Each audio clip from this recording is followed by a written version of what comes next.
All right, good evening, everyone. Welcome to Town Hall. We're going to get things underway here. We do not have a work session tonight, but we have a few interviews for boards and commissions. We're going to begin in the order as it's listed on the agenda here. We have 3 persons seeking reappointment to the Affordable Housing Collaborative. I'm going to invite you up individually, and I'm going to ask you all fairly similar questions because you're actively serving on the board. First off, thank you for your service. We appreciate your time and commitment to the service of the town. Obviously, affordable housing is something that's of keen interest to the council and trying to resolve issues there and create more options for affordable housing. But we'd like to hear about your experience on the committee, some of the challenges you're facing, some of the successes, and sort of what you see going forward. But with that said, we're going to begin with Amy Crawford because she's first on here. Amy, come on up.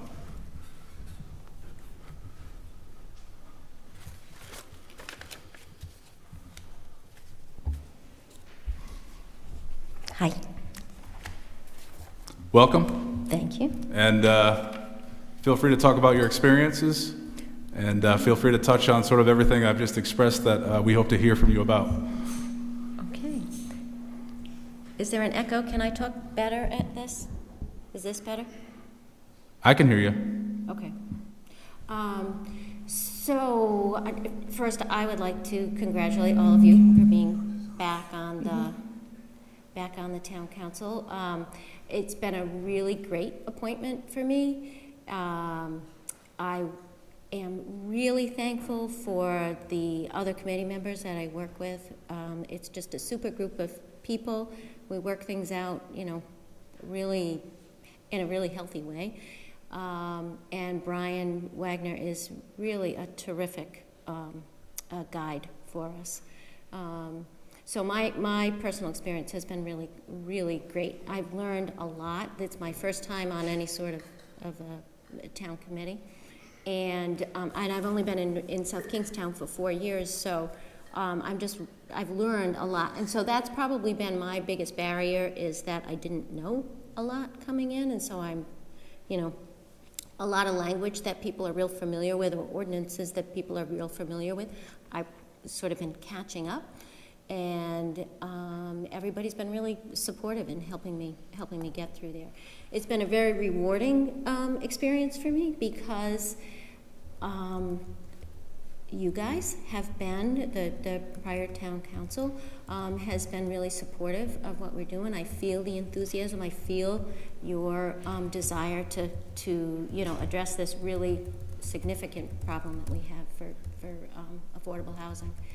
And so yeah, I feel like it's something that's really in motion, and I'm really hoping that we can continue.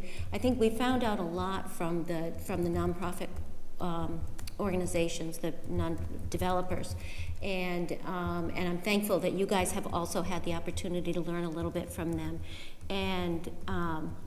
So I feel like we've got everything ready to go. And then all these properties came available, and you guys said, okay, see how each of these properties would fit with affordable housing. And also the public so far has been really supportive of affordable housing. So it just feels really good to be in this position at this point in time.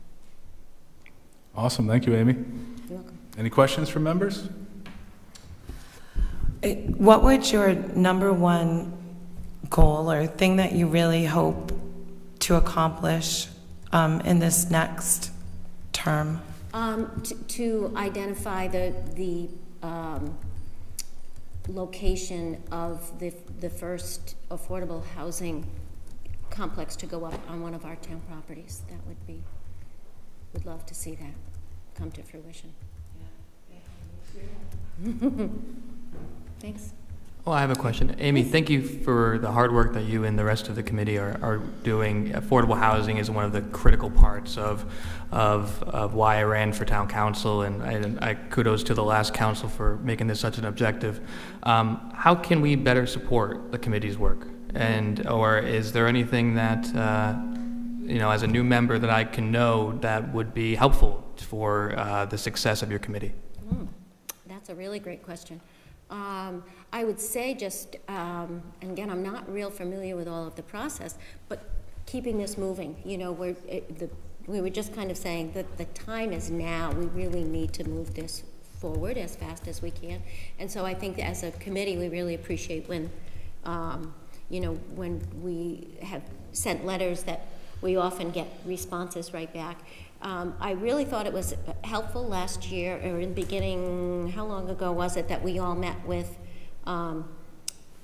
you guys, right? We had this joint meeting, and I really felt like that gave us a little momentum to get going. So that's certainly helpful, is when, you know, we have some dialogue back and forth. Thank you. Mm-hmm. All right, any other questions from members? All right, thank you, Amy. Should Thank find you. out tonight. Thank you. Thank you. All right, next up, Joshua Whiteport.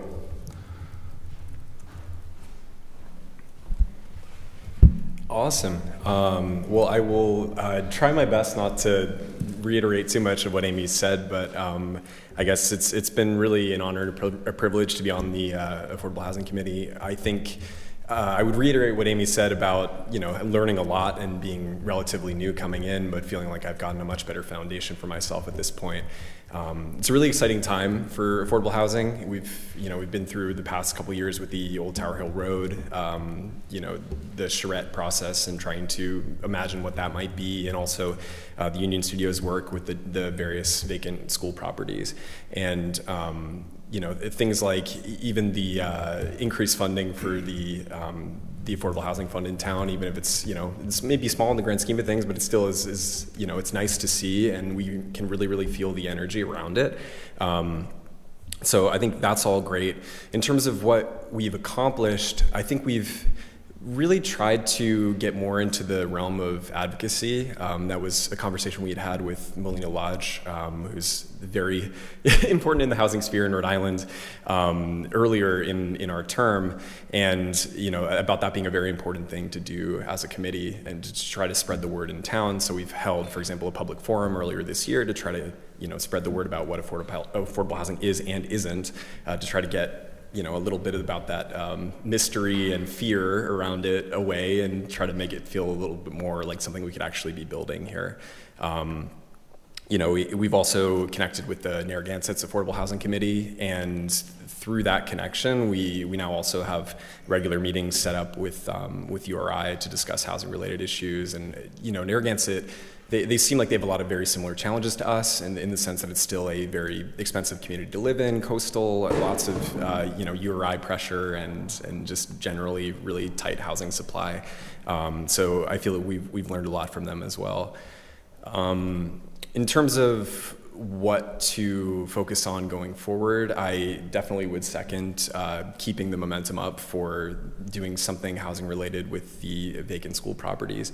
Those are really important opportunities, because as we've hit on time and time again, land is a really tough thing to come by down here. So when we have something that is town owned in a good location, it's really an amazing opportunity. So that's definitely going to be a push. And also just sort of timely, there was just this month a public meeting from RIPTA about, you know, redesigning the Kingston station to make it more of a mobility hub.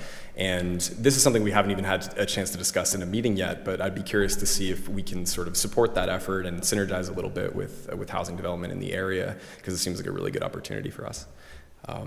So if I missed anything, please ask, and I'll try to respond to it. But thank you again for the ability to serve. It's been great. Awesome. Thank you, Joshua. Any questions? You hit a lot of everything. Awesome. Thank you, Joshua. All right. Thank you all. All right, last but not least, Megan Sparks. Your name just brings it all to the forefront. I love your name. Oh, thank you.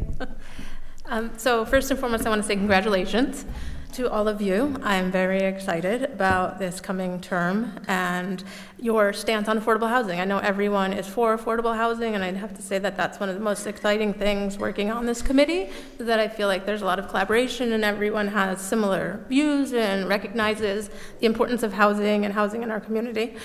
So this would be my second term doing this, and I'd say first, the main thing that I wanted to accomplish was to help with educating the public. I think that was one of the main things, because there are so many questions around affordable housing and what exactly it is. So our group, I think, has done a good job with we've had several meetings, town meetings, where we've had people who've come in from Women's Development Corp and Habitat for Humanity, sort of talked with us about affordable housing, educated us. They really are the experts, and we're all learning as we go. I've also enjoyed the group. I think everyone on the group works very well together. We all I think we're respectful of each other's ideas. We all want to put in actually even more time than we already are. So I think that's encouraging. And looking forward, what I'm most excited about is one of the things that we helped with Champaign Heights with dispersing some of the money from the Affordable Housing Trust Fund to make 80 plus new units of affordable housing. I think that comes at a time where we couldn't need it more. And Johnny Cake is also going to be doing 2 new affordable housing units. So I think for affordable housing in general, that's a good start. What I would like to see is if in the future, I know that we've had the meetings for South Road, Wakefield, moving forward and coming up with sort of a plan moving forward with that and collaborating together and having more talks and collaboration on how we can move forward together. Awesome. Thank you, Megan.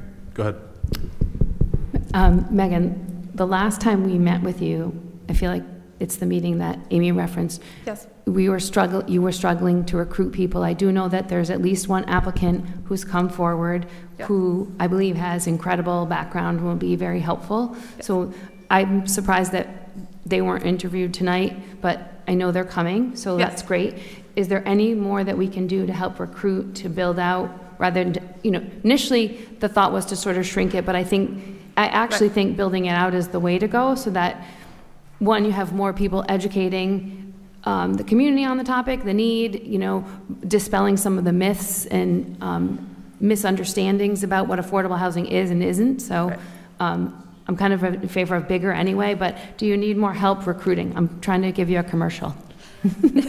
I appreciate that. No problem. So I was actually just with that gentleman. Okay. So yes, so I'm excited, and hopefully he will be interviewing soon. Yep. And honestly, we've made it work. I think we all are committed to affordable housing, and although it's been not even that challenging, I would say, to have a quorum, but we've been able to do it. I think we only missed one meeting.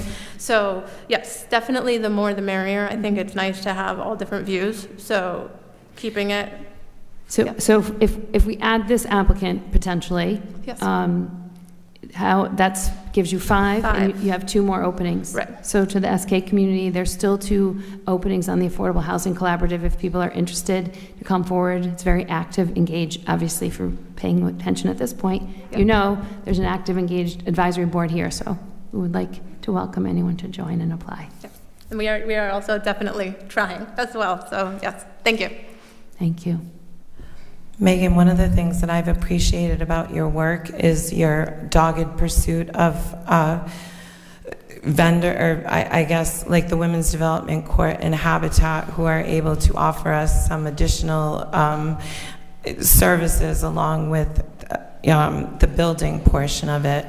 One of the things that I'd really like to see going forward is Habitat from Westerly. I'm super interested in that subdivision that they're building, and I'd really, really like to know more about that. And I really want to say thank you to all of you, because I know that for you guys, it was your first time, and it was also my first time, and there's so much to learn, so many acronyms and programs. Right. So, I really appreciate your work, and I think that we'll be able to really accomplish a lot within the next 2 years. Yeah. Thank you. Agreed. I just want to echo Councilwoman Alley's remarks about looking into Habitat for Humanity in Westerly, and on a larger note, getting creative with the solutions. It's about starting the conversations with folks like neighborhood builders and other towns and cities. And I encourage you to look beyond South Kingstown for ideas. Affordable housing is something that we are all struggling with in this country. And there are unique ideas that could work here or could not work, but they're out there. And as much as we can support you on this new term on the council, we're ready to do it. So congratulations and keep working hard. Thank you. Thank you, Megan. I do just want to, thank you for your service, your commitment to affordable housing. I've seen you at previous town council meetings, helping us understand certain applications for the Affordable Housing Fund monies. One of our focuses going forward is going to be trying to find ways to ramp up the amount of monies that go into the Affordable Housing Fund.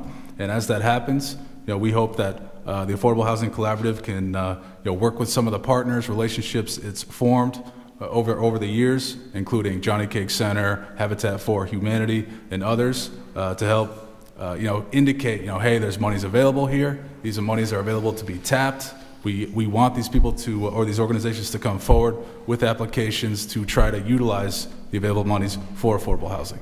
So I look forward to partnering with you in the Affordable Housing Collaborative as we move forward toward that effort. Thank you.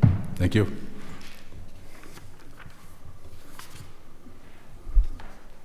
All right, that's going to bring us to the end of appointments for tonight.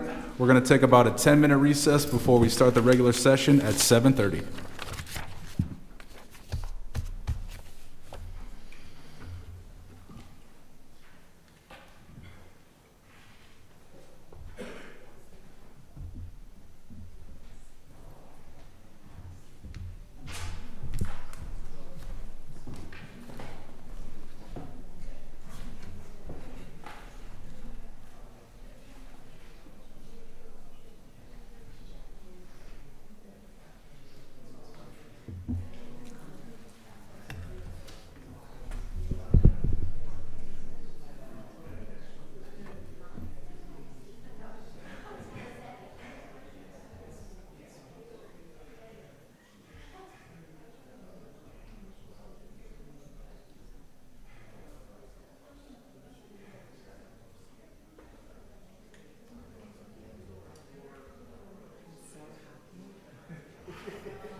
Yeah.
get a second? Yeah.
If I brought a soda up here, would I get? If I brought my soda up here, would I? No problem. I was going to tell you, there's also a case of water bottles there. It's for us. Thanks.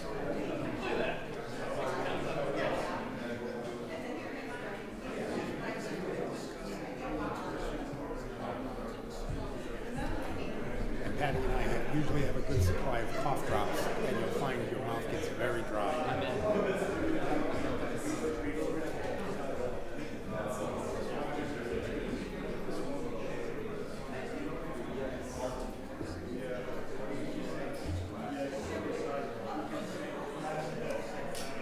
Do you know, Mike said we're putting off 6B about mechanic rezoning.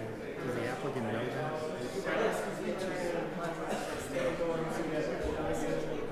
Okay. Okay. I just didn't want him showing up expecting everything.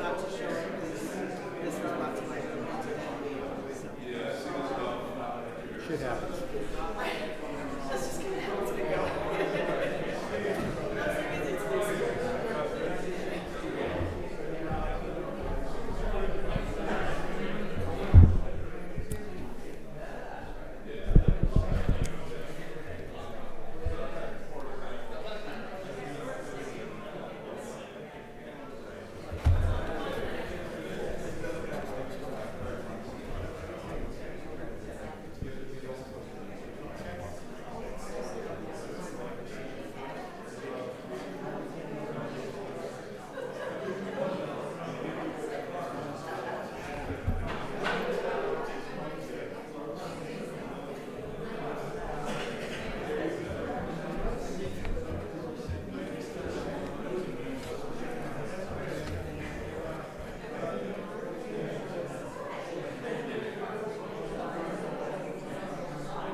Hey, Nicole.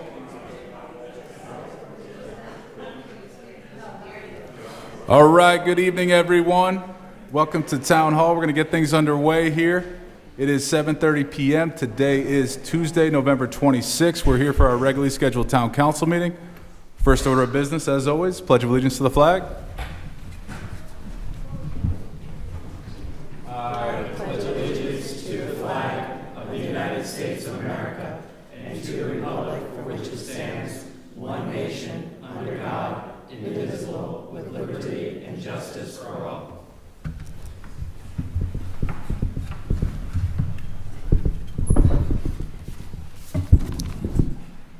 Next on the agenda is the land acknowledgement statement, which I will read.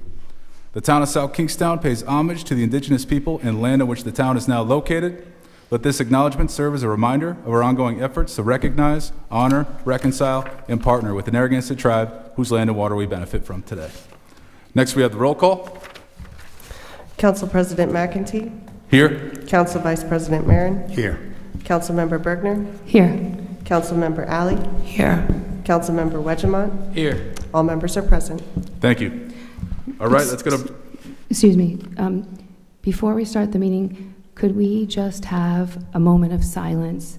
We had an incredible tragedy happen the past weekend. We had two deaths of South Kingstown students. I just wanted to take a moment for silence to recognize the grief and pain from the families and friends. It touched many, many lives. It's especially hard given the time of year that it is, so I Absolutely. apologize for interrupting, but I just wanted to, just before we started, because it was, I think it was one of the greatest tragedies in the whole time I've lived here, and just in terms of the loss. So if we could just all take a moment Absolutely. Let's all take a moment of silence. for the friends and families. Thank you.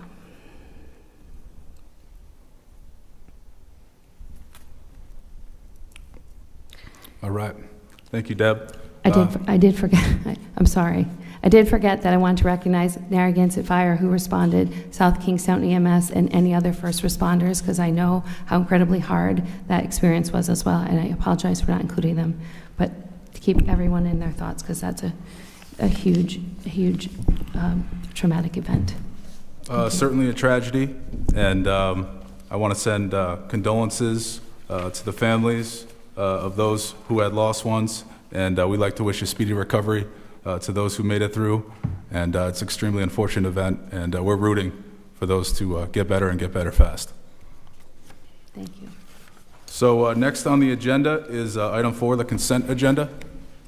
So if I could just ask that we take off item K, I have a few questions.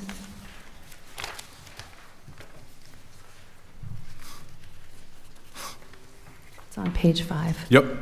So we got a motion to remove item K from the consent agenda. Do we have a second? I'll second that. Any discussion? Why are we removing it? Because I have some questions on it, and I want to ask the town manager before we just approve it. Okay, just Okay. wondering. Thank you. Thank you. All right, all in favor of removing item K from the consent agenda? Aye. Aye. Anyone opposed? No. All right, that passes. Motion to So- approve the consent agenda, item 4. Second. All right, we got a motion and a second to approve the consent agenda with the exception of item K. Any discussion? All in favor? Aye. All right, that passes. Now we're going to move to item K. Is Lori Fox present? I don't know. So- No, she's not. All right, we're going to go to you on this one, Jim. So could I, before you talk, Jim, maybe I could just ask my questions and then you could just fill in around it, rather than start A to Z? Sure. So I noticed that it's an agenda-setting software program, and it's connected to the website Civic Plus, right? So we're gonna, it's not part of the budget, so we're advancing, I see that it's coming from the contingency fund. I have a couple questions. One is, what's in the contingency fund? I feel like we have used that before, so I want to make sure we know where that money's coming from, because it is an unbudgeted thing. The second thing is, it does connect to the council, and I had a question about how it might work. I don't know if someone on the committee was there, but the way that we get information now is very clunky. In the email, we get a lot of emails. Is there a way for the council to have like a portal of all of the information based on the meeting rather than piecemeal? Does anyone know if that's a feature? And then the other question, because it's connected to Civic Plus, which is the website, this purchase is under 10,000, which is under the cap. But I know that in past years, the school department got into some gray water about making multiple purchases to the same vendor and scooting under the purchasing agreement standards. I'm not sure if the right word. Are you following me, Mike, with that one? Yes. So I haven't actually read the memo on this, but you know, it's kind of one of those ongoing contracts where you build in the increase as the time goes on, so that you are not facing other increases later. There are a lot of contracts that work like that. But it's all the same company, correct? correct, yes. And that was why I feel like a former superintendent may have made multiple purchases in different years to the same vendor. So, Jim Manny, can I ask you to step in on this one? Just talk a little bit about the service that is provided by the vendor as it relates to this item. You know, it's a 3-year contract renewal here, or an option for a 3-year renewal. Can you just discuss it a little bit? Thank you. Well, in order of the questions that the council member Bergner asked, the contingency fund, I would have a finance director talk about that. But if you look at the the reason we did put this on the agenda is because the town initially paid $16,690, and if it's anything even close to the 10,000 number, I say when in doubt, put it on the agenda and let the council see it. As far as the specifics, how it connects to the town council and what can it do to improve it, I am not a technology person, nor do I pretend to be, so I would have to have the IT director here to go over that, answer that part of the question. But if it's okay, we can answer the first part about the contingency fund, if that's okay. Brian?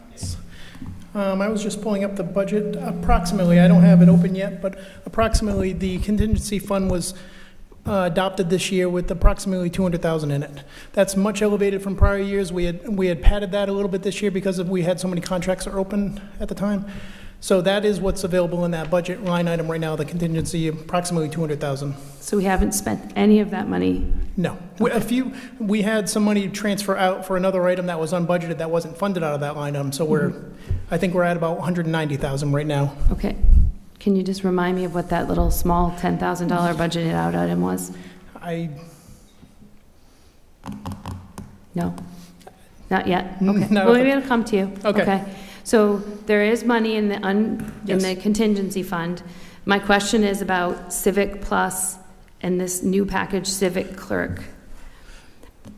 I'm sorry, I just remembered. We had moved money over for repairs to an ambulance. Okay. Thank you. Mhm.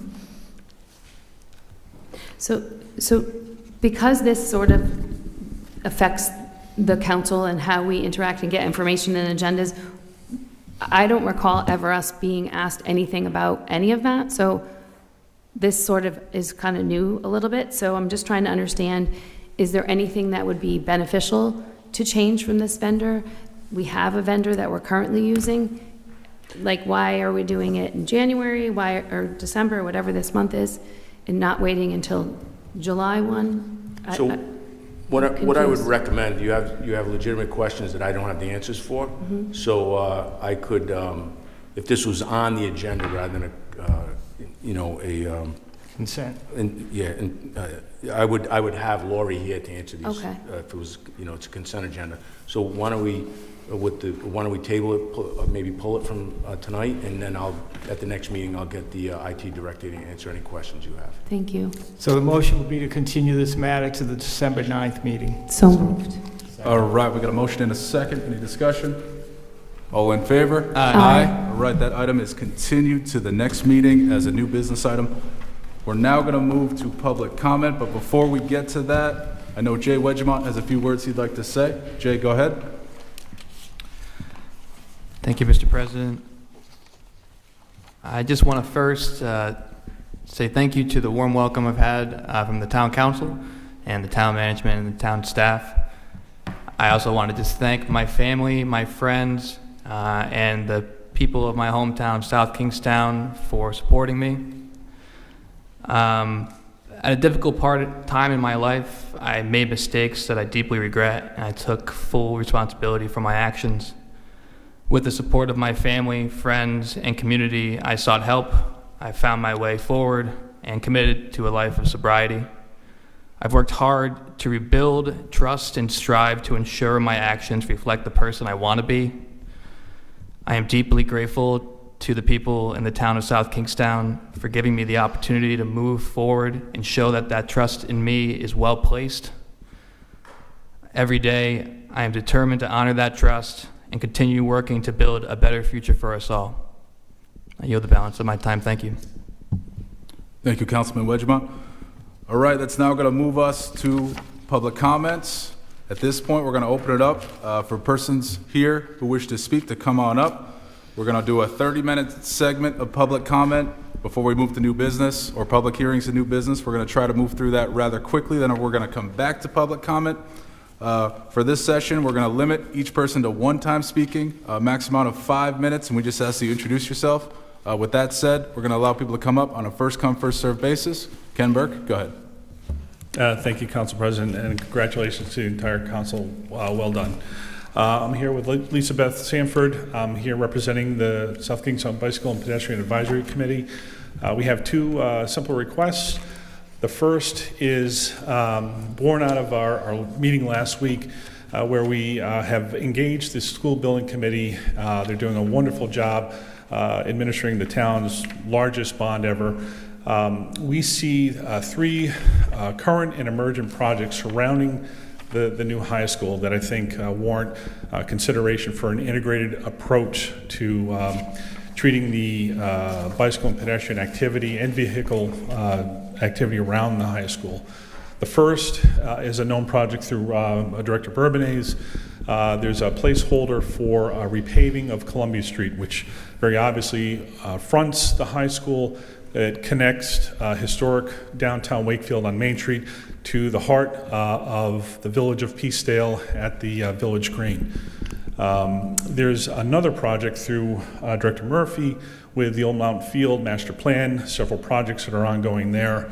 As we all know, the high school relies on the fields, the facilities at Old Mountain Field. Students are crossing 108 regularly. And in regard to Route 108, Kingstown Road, we're aware there may be a project through the Department of Transportation to invest in a refresh of Kingstown Road. We think that's critical important as we learned through some charrettes through Director Rabbitt's office to look at the old Tower Hill Road district. There's a strong desire to make sure we connect the central business district into what we know is the neighborhood, the village of Peacedale through Kingstown Road. We're simply asking that perhaps the school building committee and town staff, as they report out on progress of the high school, consider low cost to no cost opportunities to improve the health and safety and well-being of our residents and our visitors, and certainly in support of the school. That's the first request. The second request is, as the town Department of Public Services significantly constrained with their funding, we do ask that there be an annual process to screen striping and paving projects for complete streets ideologies. Again, low cost or no cost opportunities to make safety improvements in these corridors. We think it's very important that we do that, especially for the neighbors that abut these corridors. And we'd ask that the town staff just work through the town manager and just brief the council on a long-standing resolution that the council had passed probably about 12 years ago to support green and complete streets ideologies. I do have a second request. It's non-BPAC related, and that is simply the town's 300th anniversary committee has disbanded. Again, thank you in the past for all your support. We're on to going backwards to the 250th anniversary for the nation and, in fact, the state of Rhode Island. I know the council has talked about this in the past. We've been in touch with Ms. Fogarty from the Secretary of State's office, and we respectfully ask that through the town manager, the council consider forming an ad hoc committee to support the state's 250th celebration in July 4th of 2026. We've got a core group of volunteers. I see Ms. Henderson's here. She helped out tremendously for the 300th. We are still active. We still get together monthly, and we'd love to serve the town again, to serve as a role model as to what a bunch of local volunteers can do for their community, their state, and their nation. So, thank you. All right, thank you, Ken. Before he goes away. Yep. Sorry, Kenny, thank you. Just while you're standing here, so July 4th, 2026, my question is, will Old Mountain Field improvements be done, Terry? Because I feel like we're going to all get excited. That committee is going to do great work. Optimistically, it's going to get formed. But I'm just curious how that dovetails with Old Mountain Field.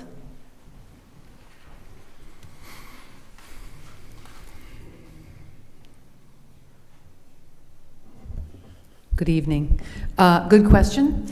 We are anxiously awaiting bids on the Old Mountain Field project.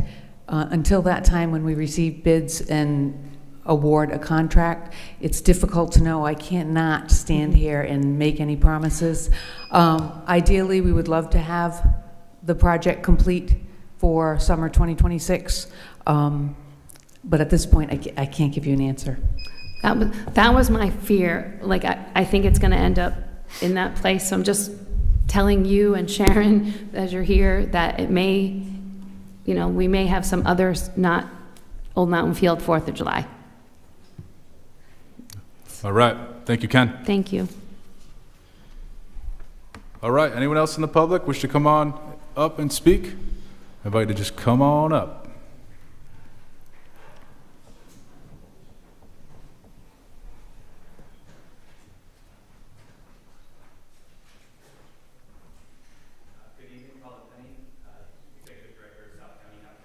Could you hit the button, make sure the microphone's on?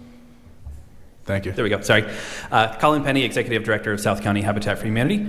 I walked in and heard the conversation, having questions about the projects we're doing, and it's great to hear recognition of a lot of the work that we have been doing and are proposing to do. And I just wanted to offer, whether as individuals or as a group, if you have questions about our project in Westerly, which is a very exciting 22-house subdivision, 100% affordable that we're wrapping up a comp permit for right now, we would love to go over that with you. But if you want to see a project that's well underway, we do have a 7-house subdivision in Hopkinton right now that will be selling the houses in about a month and a half. So they're just about done, and is a great example of what affordable housing done well really can be. So I wanted to extend that opportunity to anybody. Feel free to reach out to me as individuals or as a group if you want something on the record. We'd be happy to do that. Awesome. I also just quickly wanted to mention the amazing opportunity that we have with the housing bond that was just passed. It's $120 million that can be used for affordable housing. There's a lot of different pockets of what it's for, but this is an opportunity that's probably not going to come up again very soon. And I do worry that that money is going to go fast. For an example, there was about $109 million available last year. There was over $346 million in asks for that $109 million of affordable housing projects here in Rhode Island. So there's a lot of developers, a lot of towns really looking to access this bond money and going fast. I know this council is interested in what the opportunities are at a couple of town-owned properties, including the schools. It's important to do your due diligence. It's important to be careful and get that public input. But I think being to work the process as quickly as possible, because I worry that this town's going to miss out, because those funds will be spent very, very quickly. Habitat's happy to advise and give input on any of those projects, whether it's home ownership whether it's a mixed use, whether it's rental. We do have the expertise in-house and have a lot of ideas of what could be done. So we just want to offer our services and are here to help out of how that process could move faster. Thank you. Thank you. I would very much like to take you up on that. Beautiful. Thank you.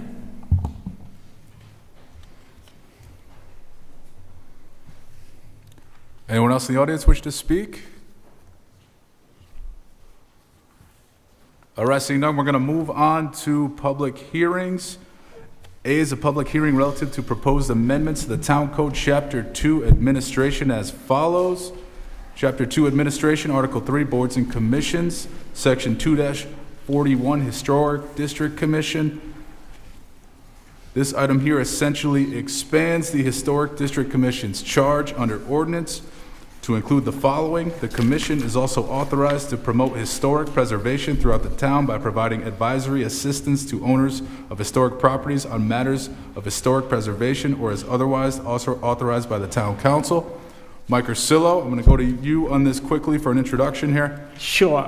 As you recall, when you had a workshop prior to a council meeting with the commission, there was a general discussion about having the Historic District Commission's charge expanded somewhat. What I tried to do is capture what that conversation was all about, put it together in an ordinance. I pointed out that it would have to be, if it is going to be expanded, it would have to be done by ordinance, obviously by the town council. So that's what's here before you this evening for your consideration. The language, there's nothing magical about it. You can accept it, you can reject it, you can amend it. We can see where you want to go this evening. Thank you, Mike. Jamie, what do you got for us? Just to follow up, again, Jamie Rabbit, Planning Director, to follow up on Attorney Ursillo's comments. This is a relatively simple, inert amendment to the existing language. It is not a regulatory grab by the Historic District Commission. They're not proposing to expand a district at this time. They're not proposing to do any additional regulatory review. This is a request that if a homeowner has information or needs help, that they would be able to do this as their directive. So again, there's been some information out there on Facebook and others that this is another regulatory hurdle that a homeowner will have to go through.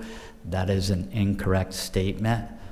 Brian Wagner, who's in our planning department, is the liaison for the Historic District Commission and staffs that regulatory body at this time. Could expand upon anything. You also have Murray Gates here, who's the chair of that commission, if there are any additional questions. This is not a regulatory expansion of their duties.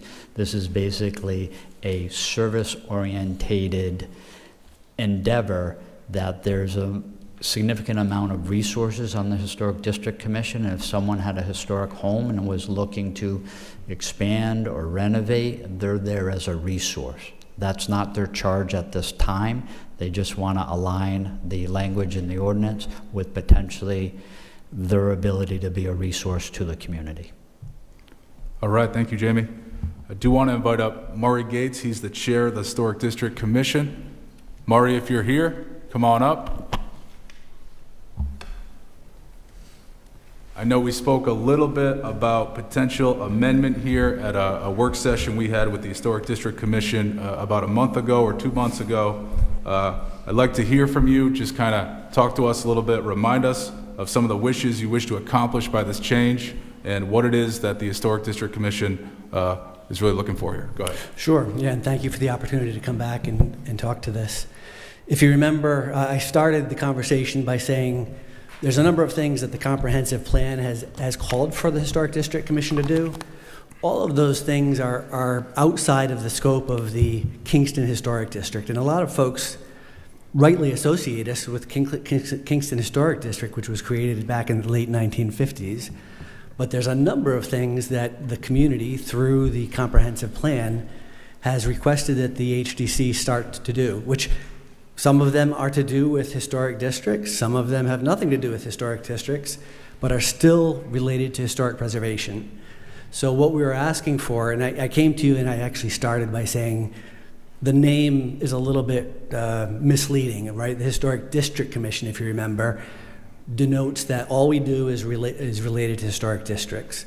And we do have many historic districts, not only in Kingston, which people are familiar with, and that's the only place where the HDC has a regulatory responsibility, but there's also a Wakefield Historic District, a Peaceville Historic District, and there are others. It just so happens that there's no regulatory authority for those. What we do is to help promote preservation, both in those districts, and what we'd like to do is beyond, and we actually are doing this anyway, we're providing, we are a resource for people that are interested in preservation throughout the town. So it's really trying to align the town ordinance to what's already being asked for in the South Kingstown Community Comprehensive Plan.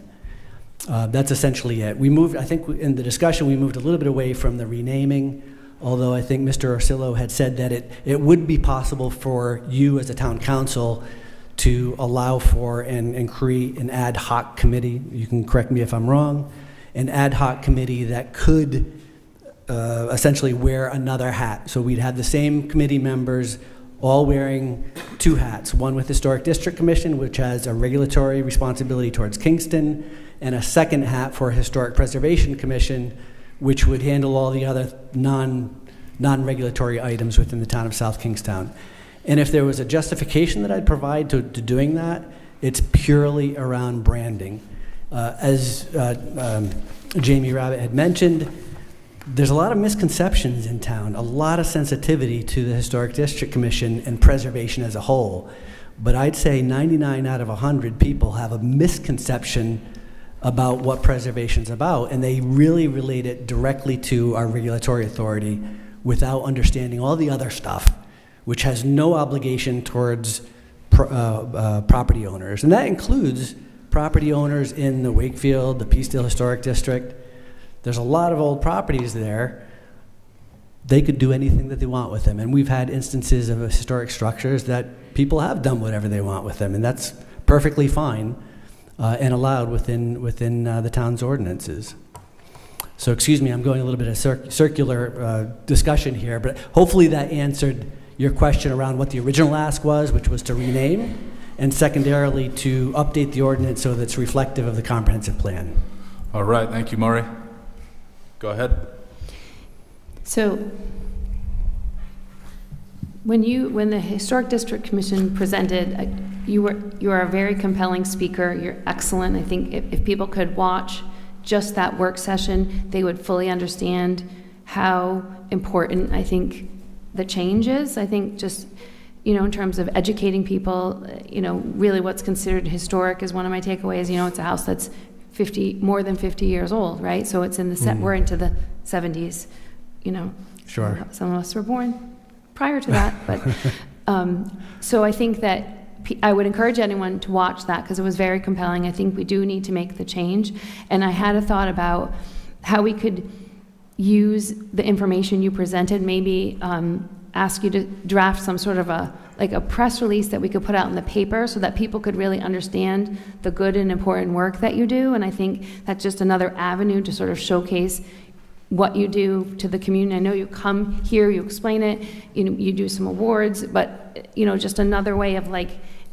your educational component that you talked about, maybe using the PowerPoint slides and some of that information would be really great in the newspaper. It's an excellent idea. Tossing it out there. All about it. Thank you. Yeah, thank you. All right.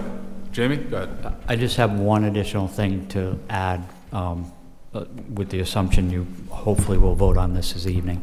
One of the things they do is recognize historic properties that have been renovated.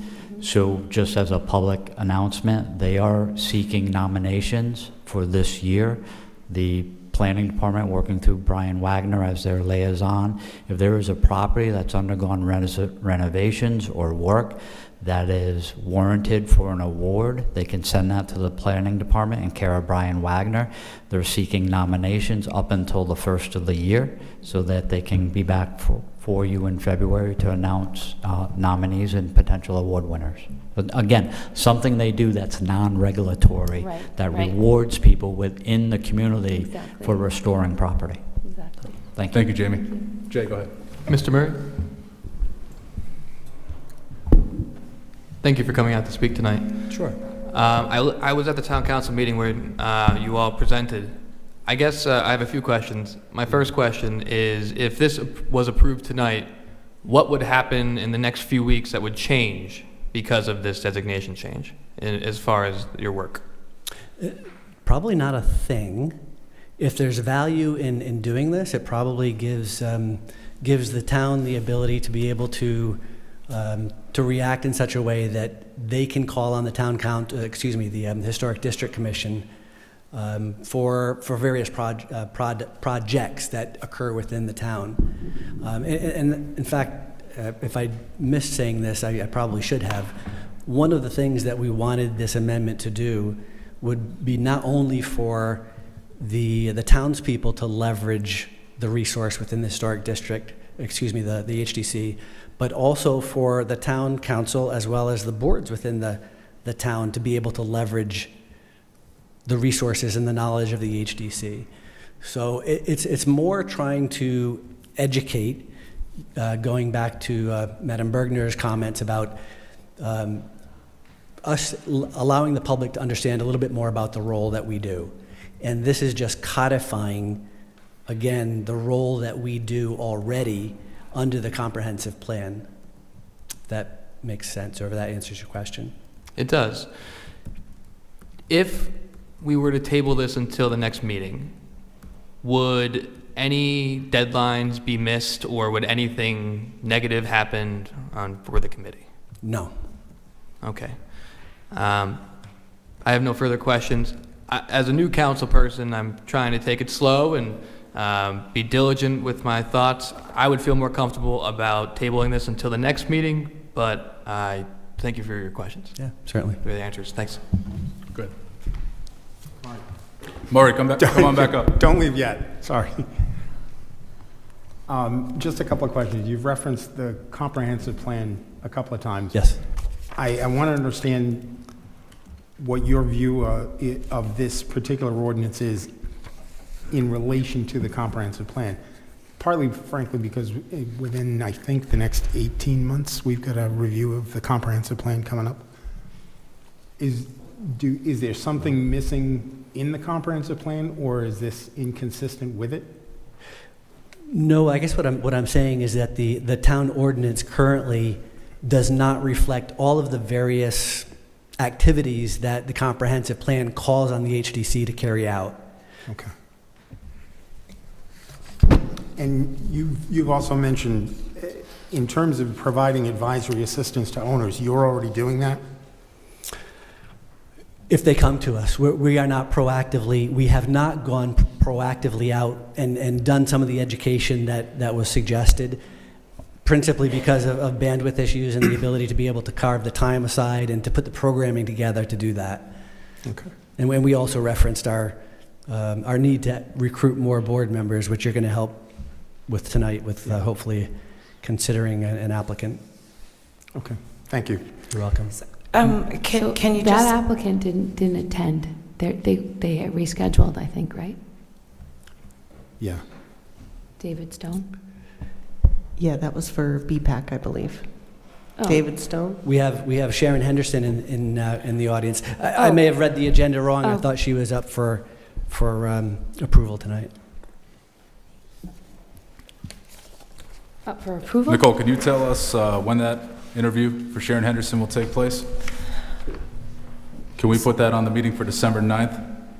We can. I do just want to note that potentially affects work sessions that we've been holding with boards and commissions, which has been the reason why we've been a little backlogged with the interviews. All right, let's do what we can to try to fit it in on December 9th. If that requires some sort of modifying of the agenda, there's plenty of time between now and then to accomplish that. Patty, go ahead. I just want to clarify. So your committee has 7 members, and you definitely just have one vacancy, or do you have 2? We have multiple so the seven seats, most of which are not filled. I think going into the next calendar year, after the terms expire, we have 1, 2, potentially a third if she's approved. So that would be 3, Brian, you can correct me if I'm wrong, I think we have 3 confirmed members going into 2025. Does that include you? Yes. Okay, and so as far as the quorum is concerned, or have there been, you would need to have 4, correct? People to Well, I'll be able- rely on my planning professionals. Okay, But I think we do have another applicant that's coming through that you should expect very shortly, so that would make 4. okay. And so just so I understand what exactly your request is it's basically, it sounds like it's more or less semantics to allow you to help other people outside of Kingston if they have questions regarding their historical properties. Yeah, I'd phrase it this way. It's adding additional scope to be reflective of the activities called out in the comprehensive plan. And there's actually many instances within the comprehensive plan where we're asking, and this has not come before the planning department or the town council yet, but there's a number of instances where the comprehensive plan is asking for this town to update its zoning and its ordinances to be reflective of the ask in the comprehensive plan. This is one of them. This is the HDC coming and saying, look at the myriad activities that the town is expecting us to do. Let's have those activities called out within the ordinance. Well, I definitely want to encourage anybody who's watching this to apply to help with this important work. It's really important to get involved, so I hope that this will generate some interest in that. Great. Thanks for the endorsement. So, Mario, a few things I'd like to talk about here. Certainly this broadens the Historic District Commission's authority here, specifically the language as otherwise authorized by the Town Council. If I were to approve any change to this ordinance provision here, I would not be in favor of that. I've heard several communications from persons in the community about their weariness about expanding the authority of the Historic District Commission. I think particularly in the areas of housing development or business expansion and business development. Certainly there's a need to preserve our historic properties, our historic buildings, but we have to balance that with our also important need for more housing, more business expansion, ability to grow the tax base, and we don't want to create unnecessary barriers to accomplish that growth there. One of the questions I have, if you're already doing the things that you wish to be added to your ordinance here, why is it that you need this ordinance change? Don't you want the ordinance to be reflective of what we're doing? I think I'm just confused because I think you were the director of let's get this moving along and let's get this on the agenda. So I'm happy to do, I think it's a great change. It's a minor change. I'm happy to support it. I know Jay's saying he's new and he's still learning and he'd like time. So either way, but I felt like maybe I lived in a different time zone, but I think it was you that was directing us to Mike to move the language along. So it was, okay. But at that meeting we didn't have the language. So do you just? I look at the language, I have questions about it, and I'm directing them toward the chair of the HDC. So do you just want to delete or as otherwise? Would you be just comfortable, or do you want to just wait? Well, I'm sort of fleshing this out with the chair of the HDC. So I'd like to just talk about it from his perspective as an expert in historic preservation. Sure, what I'm not an expert in is the legalese and the language that goes behind it. But if there's a section in that phrase which is too open-ended, yeah, I'd say close the open-ended nature of it. What we're requesting is, as Mr. Abbott had mentioned, it's very benign. And if there's people in the community that are pointing to some concerns that they have, I think it's probably good for them to stand up and talk to that, because I would probably challenge their understanding of what is being proposed. is there really a threat to us being an advisory voice in the community for preservation? I don't think so. And the opportunity for this to turn into a regulatory grab just isn't there. And the roots to this probably go back again to the Historic District Commission's role in Kingston. The people in the town of South Kingstown asked for that to happen. There was a petition that was put out in 1957 that said, we understand the threat to the historic fabric of Kingston. We want this to happen. Today, if that were to happen, it would be a zoning process. You'd go through a zoning process to create another regulatory body. It wouldn't be under the cover. It wouldn't be the town council dictating from on high. It would be an open public process for that to happen. So there's really nothing in this that even comes close to expanding the regulatory authority of the HDC. Okay. I think given the fact that the committee is not fully staffed at this point, I would feel more comfortable waiting until it was fully staffed so as not to, spread you too thin. That would be my thought. So it's not a bad suggestion. And quite frankly, if I'm pushing back on this a little bit, it's more pushing back on the fact that the misunderstanding in the community seems to be shared with the members of the town council, because there's really nothing here that is of concern to the community in terms of that regulatory grab. I think that maybe a little extra time would give, some time to sort of promote that with the community and get some extra folks on board with, like Sharon and anybody else that would be willing. So I know, I found the email that you're referencing, Rory, so I just want to read a portion of it. Sure. So that way everyone can sort of hear what we read, and then you can respond to it and you'll put out positive information. So, although I'm not opposed to their work, the last thing our current house market crisis needs is more hurdles for developers and residents in their endeavors to build or remodel property in South Kingstown.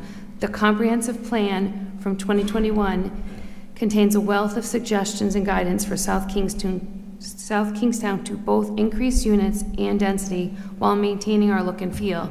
Yet little has been done with that information. The focus should be on making development more business friendly, not more difficult. South Kingstown has 33% protected place miles of oceanfront access, old New England charm, and low taxes. All of the things that make our town so wonderful are leading the charge on the demand and fueling the housing crisis. Giving the HDC more authority or power will only add hurdles to an already difficult process in the planning and development of housing. So that's some of the language that Rory was really good about repeating. That's what was said. So I think there's some concerns that people who want to be more nimble can't be nimble. Right. I think there's maybe a mix-up in terminology. There's authorization, you're using terms of authorization, jurisdiction, expanded scope. The clear aspect of the duties by the ordinance of the Historic District Commission is one regulatory matter, and it deals with Kingston Village. That is the only regulatory authority they have of any historic district area in this community. The change to the language will give the Historic District Commission no additional regulatory authority than they presently have. This does not change how they review and authorize work within the Historic District Village, and they do that based on regulations and guidelines contained within documents that the town has already adopted. Mm-hmm. This puts them more in alignment with some of the recommendations in the town's comprehensive community plan that advise them to do public outreach, education, and make themselves available as a resource.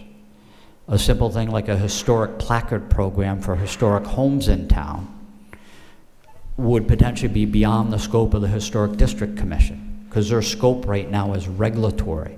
But if you ask them to do a historic district placard program, this language would fall within that authority. It's not an expansion of any regulatory powers that they have. It's just simply looking to align them with what the recommendations are in the comprehensive community plan with regards to education, research, and a resource. So, all right. hopefully that brings a little bit of clarity to the terminology. Yes. Thank you, Jamie. So this is a public hearing. Brian Wagner, you want to comment? Come on up. Yeah, I just wanted to offer one quick comment to that last indication. If you look at Code Section 14-17 for the Historic District, it says the boundaries of the historic districts are established by maps. So long as you don't create a new map with a new historic district, you cannot expand the regulatory jurisdiction of the HDC. Nothing in this language proposes to create a new jurisdictional area or map for them to control. Anything that's proposed here is completely voluntary on the property owner seeking them out for non-mandatory input or assistance. All right, thank you, Brian. Go ahead, Mike. Brian, just to follow that up, so under this proposed ordinance, someone comes into planning to redevelop or refurbish a 75-year-old property, and they have to go through all the regular permitting application review and all that. Are they going to be would they be directed to the Historic District Commission automatically and say, you can also get advice on preserving if you want? If somebody came in that wanted to engage in a project with a historic structure, say one of the many properties around town that are on the National Register of Historic Places, yes, we could advise them that if their goal is to enhance this property, you might receive some benefit by seeking input from the Historic District Committee. However, there's no regulatory lever to compel them to go to the Historic District Commission prior to receiving any other approval that they may need. Thank you. All right, so this is a public hearing. We're going to open this up. If anyone in the audience wishes to speak on this item, I invite you to come on up. We're going to ask you to introduce yourself, and we're going to limit you to 5 minutes.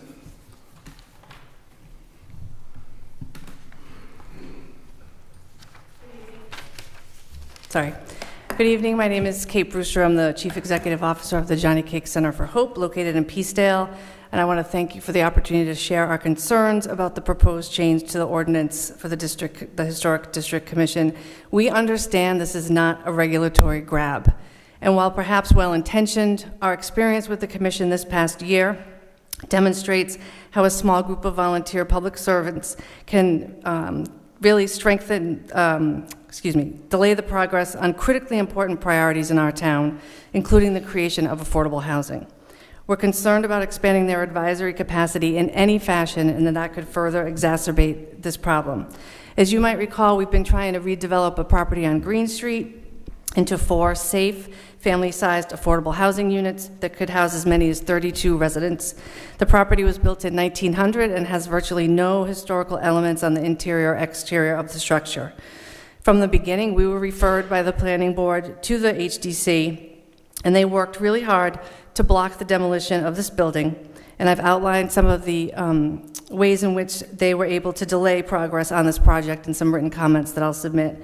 The outcome is that after 1 full year of hearings and meetings, which gets very expensive when you have to bring your attorney and your engineer and your architect, we received preliminary approval of the project that included 8 conditions that no one discussed with us before the hearing, nor were they read out loud at the hearing. One of those conditions was basically that we, quote, acknowledge the historic nature of the property, which was concerning to our attorneys and our board, and so we filed an appeal in Superior Court. We felt this condition left way too many uncertainties and complexities for Johnny Cake Center, potential lenders, and local building officials. 18 months later, amidst the worst housing crisis we've ever known, this project sits in limbo. While I do commend the HDC members for their commitment to the cause, we remain concerned that the seeming desire to delay any demolition or major alteration to any older building, no matter the condition or lack of usefulness, threatens our town's ability to grow, provide safe housing for all residents, and could discourage investment. And we strongly urge you to reconsider expanding their role. And I'm just going to add that when we first bought the schoolhouse on Kersey Road, I was paid a visit and had a meeting with one of the commission members, and they encouraged us to preserve the windows that were in the building, the original windows. And after many conversations with our contractor and learning about the cost and how complicated that could be, we chose not to do that. And several weeks later, a smear campaign was had on Facebook about the Johnny Cake Center and the fact that we weren't going to save the windows, and this went on for an entire weekend. So I think we just have to be careful about authorizing folks to educate local citizens about things that they may not want to be approached about. And I'd be very curious about whether this is something that people have to solicit, whether it's unsolicited. It's just been a bad experience for us for the last year. And again, I just caution you to consider this before you make a decision. Thank you, Kate.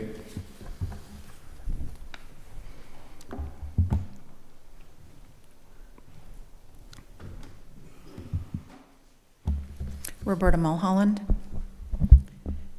That sounds like a nightmare. And as the co-owner of a 300-plus-year-old house, I didn't see any campaign about this, but I am concerned about it. Mr. Gates has already said they're already doing it. Mr. Rabbit said they're already doing it. This is not clear that it is voluntary on the part of the owner. I think if you want to be clear, it should say voluntary on the part of the owner. I'm also concerned that the planning board would refer this to the historic district. If we want to put new windows in, if we want to do a major renovation, we're not interested in having to meet with or be solicited by or anything like that. I think property owners who are not in the historic district don't want to be bothered by this. And if they do, then they will seek them out, and apparently they already are. But I would just delete all of this. They said they're doing it.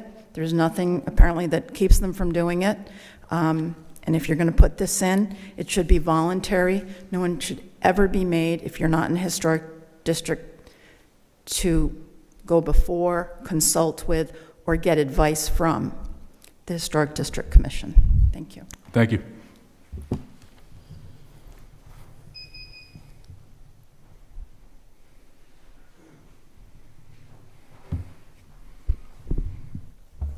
I'm Richard Yunkin, and I'm on the Historic District Commission.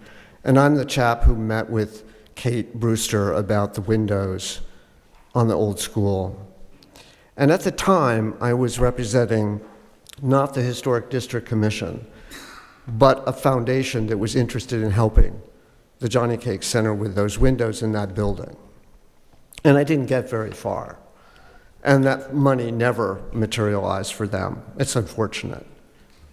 Historic preservation is not counterproductive to affordable housing in any way. In fact, I've told you before that there are grants and other things out there to help preserve buildings, to rehabilitate them, and provide affordable housing. If you think about the amount of affordable housing that's been created upstate in mill buildings, most of those received historic preservation grants and tax credits. As a Historic District Commission member, we tried to communicate with the Johnny Cake Center numerous times about the availability of funds to help them, and also on legal aspects that we knew of that might constrain them on rehabilitation of 12 Green Street. They sought to demolish it, so they weren't really interested in rehabilitation. Because we're a local certified government, and we actually represent as such, and the town does as such, the federal government to some degree, the National Park Service to some degree, we had an obligation to tell them that if they used any federal funds on that building, which is listed in the National Register of Historic Places, that they would have an issue with project review at the state level and at the federal level. But they did not want to listen to us. And in fact, their consultant engineers actually put on their form, their application form, that it was not listed in the National Register. That was the first trigger for us, that they did not have the right information about the building itself. So we tried as a commission to communicate with them. They did not want to communicate with us. So there's a delay. You've already experienced a delay with the Kersey Road project as part of this 3 projects they wanted to demolish. They received federal funds through Senator Reid's office on that, and now they have to go through review. That's the kind of thing we tried to help them with. We tried to give them a heads up. Your consultants were wrong. It is listed in the National Register. You have to be careful about this stuff. We also talked about the Section 8 vouchers, which might also trigger a federal review. Did you have that straight? So that was the kind of information we tried to share with them. And that's part of our advisory capacity when we have historic properties that are in jeopardy, or we have a property owner that might want our help. We didn't pursue it any further than that. We have no knowledge of what's been happening since. So we just left it alone. They obviously did not want our help. That became very clear. So we didn't offer any more help. I want to talk about Matunic, actually, very briefly. The kind of project that we have going on in Matunic, which you all are aware of, is a study of historic structures, where they exist, and a concern about sea level rise and coastal problems with those buildings. That relates to our advisory capacity. That project is being funded by federal funds that pass through the State Historic Preservation Commission. It's part of our CLG, our Certified Local Government work. If we cannot provide advisory help to those property owners who might be in harm's way with their historic buildings, then we'll just have to discontinue that project and leave it. That's the nature of this. What we've been assigned to do in the comprehensive plan, what this town has asked us to do for the last 3 decades, it's before you became council people, was to help people with their historic properties, to become an advisor or to help people, not only in Kingston Village, which is our regulated district, but also elsewhere in town, where we have over 500 historic buildings to be careful about that add to the charm of the community. If we can't do that, then you don't have a historic preservation program in this town. Now, I want you to really think seriously about this. We are not against affordable housing. There are many, many cases of affordable housing that's been done through historic preservation funds. Historic preservation does not mean restoration of a house into a house museum. So many people are misguided by that. They think that everything has to be like the Hale House down in Matunic, which you can't live in. That's not what we're about. We're about rehabilitation of historic buildings, reuse of historic buildings. Like we've reused this town hall. We didn't abandon it. We reused it. We made it 21st century. Many of the dwelling units that have been rehabbed with historic preservation funds are 21st century. They have new kitchens. They have new infrastructure. I want to talk about 12 Green Street before I sit down. All right, Mr. Youngkin, you are a little over the 5. We're going to give you a little rope. I didn't think there was a limit on the public hearing. I thought that was only for... No, we do it for the public hearings, too. We're going to give you a little rope, though. Where is Go that ahead. in the... All right, very briefly about 12 Green. One sec, Rory. Is that in the All right, legal rules of question. conduct? Is there a limit on testimony for the public hearing? I will take a look specifically, but I do know that Rory at the very beginning announced that everyone would be given 5 minutes. In the meantime, we can look. Okay. Well, very briefly, we did photo document 12 Green Street. We have said it could be demolished. It's really up to the Johnny Cake to move forward. I think that's been, I don't know, it's been a number of months, maybe 9 months ago, we gave that advisory opinion. So, and then we said the photo documentation should be done. It's very simple. We just went through the building and photographed it. Brian and I did. So it's, you know, it's been done. In fact, we found aspects of the building to be quite startling. The building had been rehabbed a number of years ago, not a century ago, but maybe 10 years ago. I found that parts of it to be fine for what I would want for housing, but I don't need 3 bedrooms. What Kate needs is 3 bedrooms, and that building does not have 3-bedroom units in it. All right. Thank you. Mike, go ahead. Before you leave, can I just get a clarification? Did I understand you to say that if you don't have this language in this ordinance, that the Matunic study should be abandoned? If you tell us that we can't provide advisory opinions, the Matunic study doesn't have much meaning for us. Then why is it taking place already if you don't have this? Because we have had it in the past. This is just codifying things that we've already been doing. We've been asked to do. That's what doesn't make sense to me. You just said if you don't have this ordinance, you should abandon, or you will abandon. You will. Let me finish, please. Okay. You will abandon a study that you already undertook and funds have already been spent on. I recall going to the meeting at the Land Trust to hear about it before it took place. Right.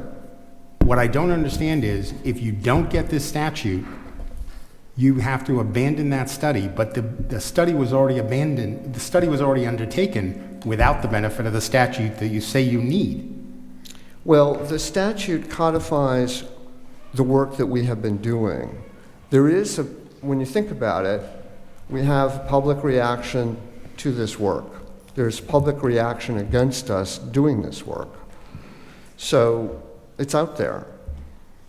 Should we not have the authority to do it written in the code? I guess here's a legal question I have for you, Mike Ursillo. Absent the language in the ordinance here, do they not have the authority to do what they're doing? They've undertaken certain acts here without specific language in the ordinance that allows them to do it. I think it's implied. Again, so the answer is, if the language isn't adopted tonight, or if you continue and it's not adopted, does that mean they can't continue to do the good work they're doing? Now, they can continue doing that work. I think what they're looking for, based upon the work session, what they're saying tonight, is that there's a lot that has been expected of them pursuant to the comprehensive plan, pursuant to other programs, whether federal or state, and it would be a lot more comfortable, and it would just make it very obvious and public and transparent if the language were there. But from a legal perspective, they're not in legal jeopardy, for instance, for continuing on with the Matunic grant if you don't adopt this tonight. All right, thank you, Mike. Go ahead. The last gentleman that was speaking. So just to reiterate, tonight we're asking to codify the work that you're already doing, correct? Correct. And you just said that tonight, if we don't vote in favor of that, that threatens the work that you're doing in Matunic. Is that correct? It does in a certain way, yes. Okay. Well, as someone that went to Matunic Elementary School, born and raised in East Matunic, I think that's a little extreme to say to the town council, if we don't do what you want tonight, we have to pull out. I didn't mean to threaten you. I'm sorry if I implied that. I didn't say threaten, sir, at all. I just want to say that seems like a little bit much, to speak in the modern parlance. So I hope you don't pull out of Matunic. It's worth it. Thank you. Can you just come back, Mr. Youngkin? First of all, I really appreciate your knowledge and expertise, and apologize for the treatment that you're hearing a little bit from the other members of the council. Could you just please explain for people who weren't here what's the work you're doing in Matunic? And I do understand why, if basically I think you're hearing we don't want to expand the scope of your work, so you're saying, okay, so we'll stop doing this other good work. That's what I hear it as. I don't think it as a strong arm technique at all. It's just like, if you don't want us to do all this other work, we'll just focus on Kingston. Correct. That's what you're saying? Okay. Yes, correct. But that's fine. That's what I understand. But could you just, for people who didn't come to the work session, and I know Jay said he was here, but maybe other people didn't hear what you're doing with the Matunic properties? The Matunic study is about inventorying. Well, let me go back. The last inventory of historic properties that was done in Matunic was done in 1984, 83, somewhere in the early 80s. So it's been quite a few years, almost, that's 44, 40, whatever. So what we're doing is we're resurveying the historic properties that exist in Matunic with a consultant, and the aim is to look at the properties in particular that are within a certain area zone along the coast that would be in jeopardy of flooding or sea level rise in the not too distant future, and to eventually have work sessions with the property owners advising them that this is what we found, your properties have historic interest.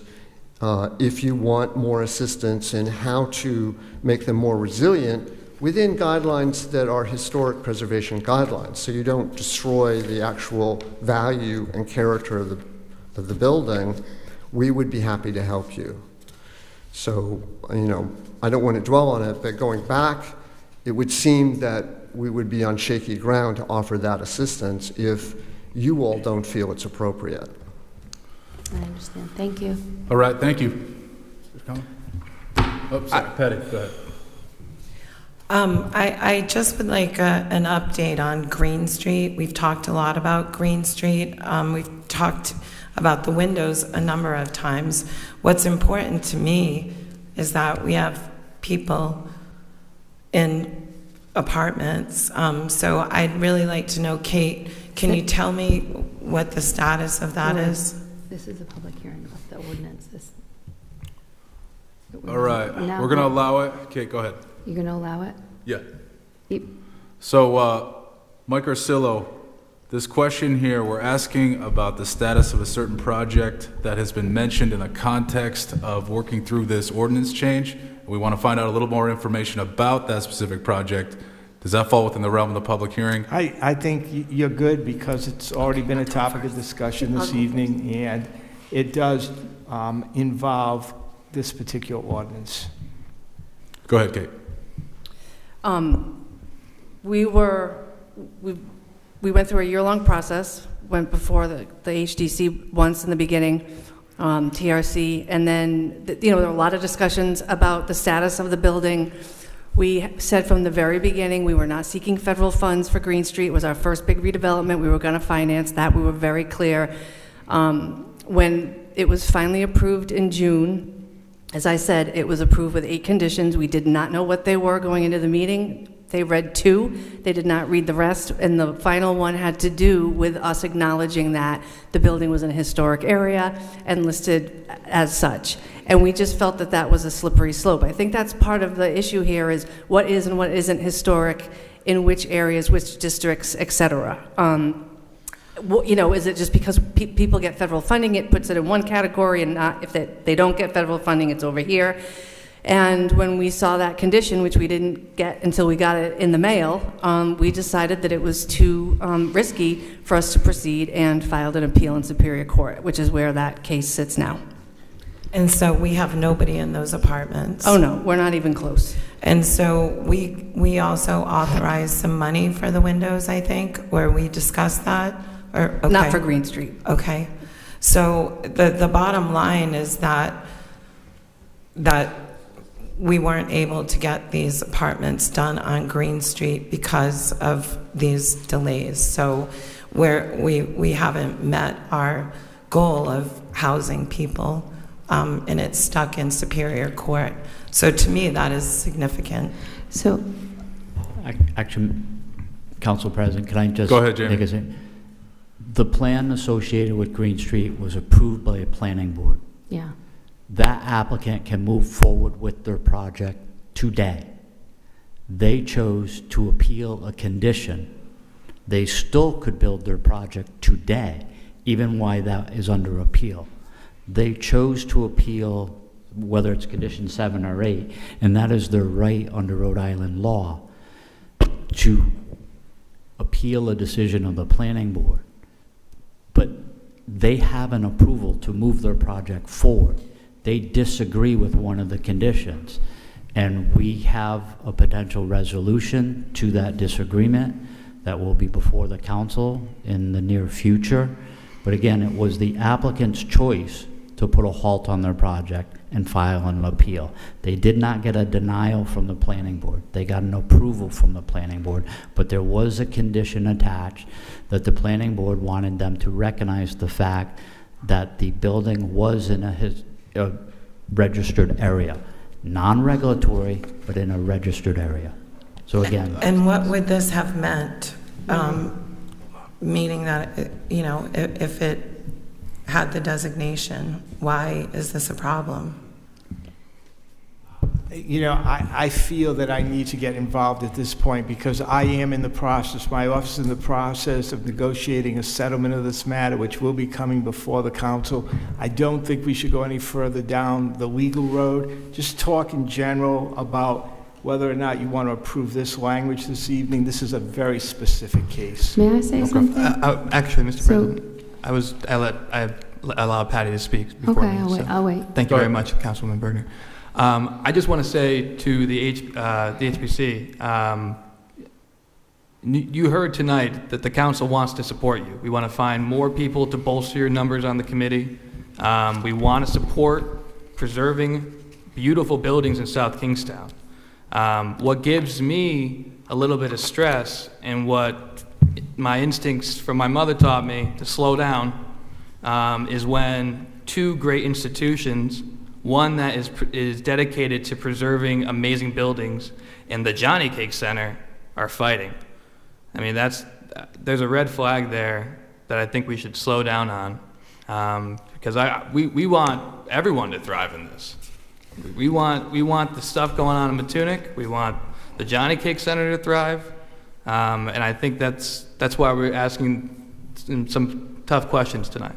So I just want to let you know, and we're grateful for you both being out and the work on the committee, and grateful for the Johnny Cake Center. Thank you, Jay. Deb, go ahead. Thank you so much.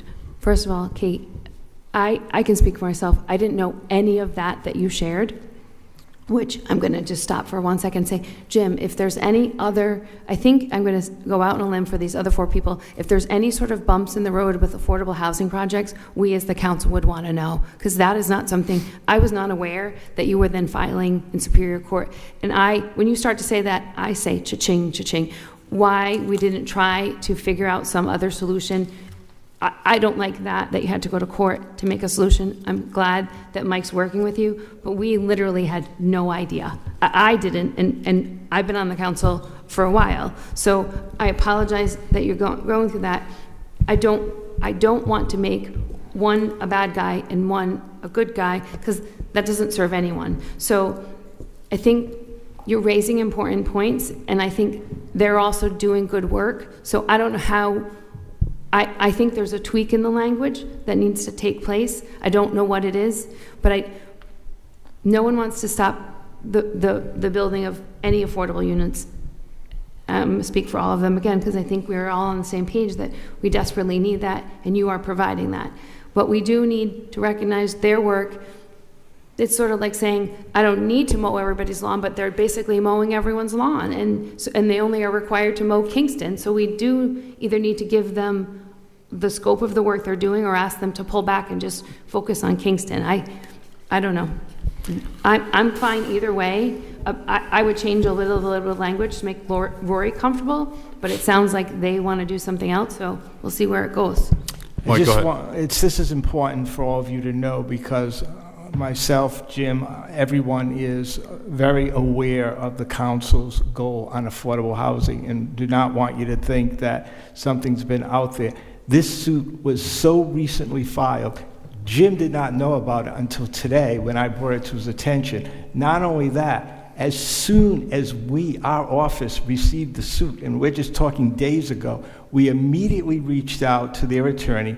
We have already come up with a proposed settlement, and by pure coincidence, just this afternoon, I sent Jim a note saying, please put this on December 9th executive session. So I want you to know that we acted on it immediately, that it's going to get in front of you for a decision on whether you will settle it or not as quickly as we could have possibly done. So I don't want you to think this is something that's been out there for weeks or months and nothing's being done about it. We moved on this immediately. When did you file? Just this week? July 22nd. Okay. And it's possible that, I don't know how the courts work and who gets notified, but it was Okay. filed in July. Yeah, we didn't get the opportunity to answer that until just recently. So and just so you know, there is a 90-day period from the time a suit is filed to the time that a defendant can, so. Yep. Again, I'm going to speak for everybody here. We would want to help. We would not want you to be going to court. We would not want this to be happening, and we would not want them to be feeling like they're the bad guys either. I think we would want a win-win. I just feel like we didn't know, and I think in the future, we would want to know. Anytime, Patty's nodding over here, so Agreed. we got some agreement. I Thank think you. absolutely we'd like to know any future instances in which certain conditions are put on a project, even though there was approval, and that the applicant disagrees and files a complaint in Superior Court. I think we've had a lot of good discussion on this. We've sort of vetted this through quite a bit, but we still are in the public hearing. Anyone else in the audience who wishes to speak, I invite you to come on up.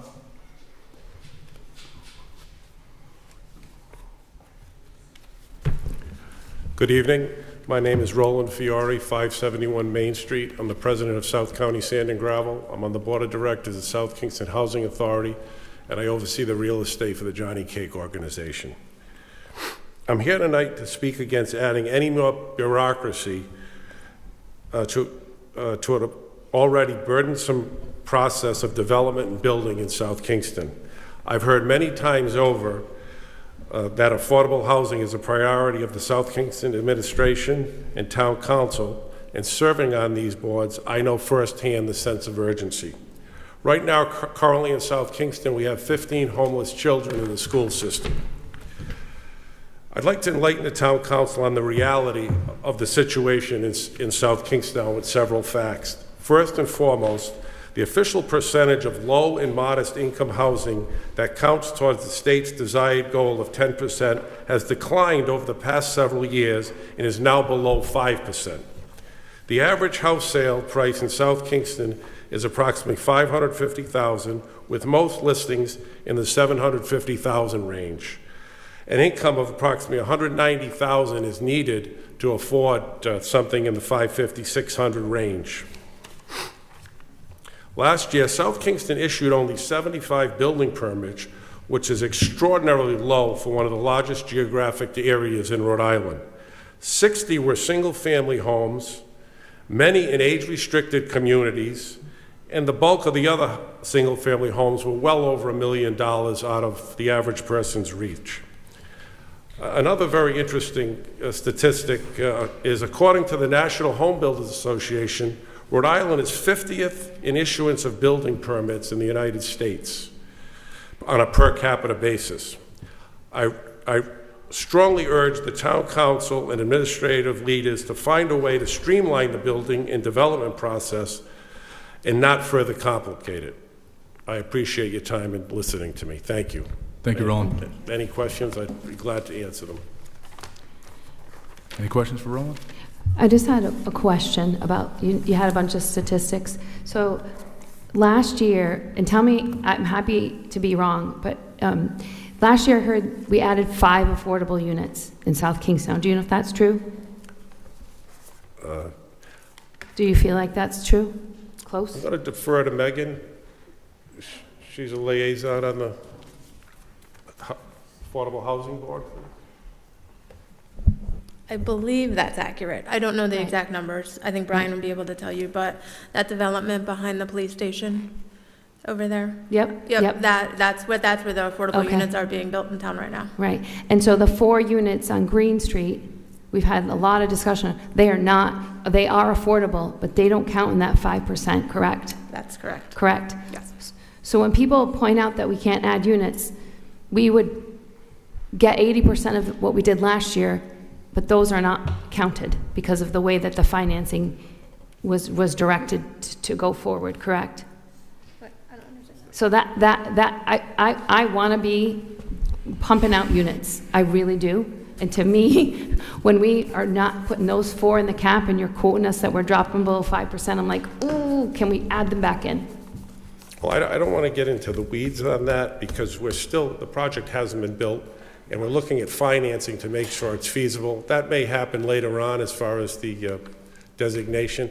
The real issue I'm here to discuss is the big picture, and the planning process is bogged down here for many reasons, and I just want to see the board, the managers, and the council work together to get more inventory on the market. That's what's driving these absurd prices. There's 2 lots for sale. One goes for $300,000. If you get some competition out there, some of these projects released, I think you'll see that the market take care of a lot of this. But when you're only building this many houses at that high level, this thing is going to continue on forever because there's just no inventory, and supply and demand does rule at the end of the day. Mm-hmm. Thank you, Roland. You're welcome.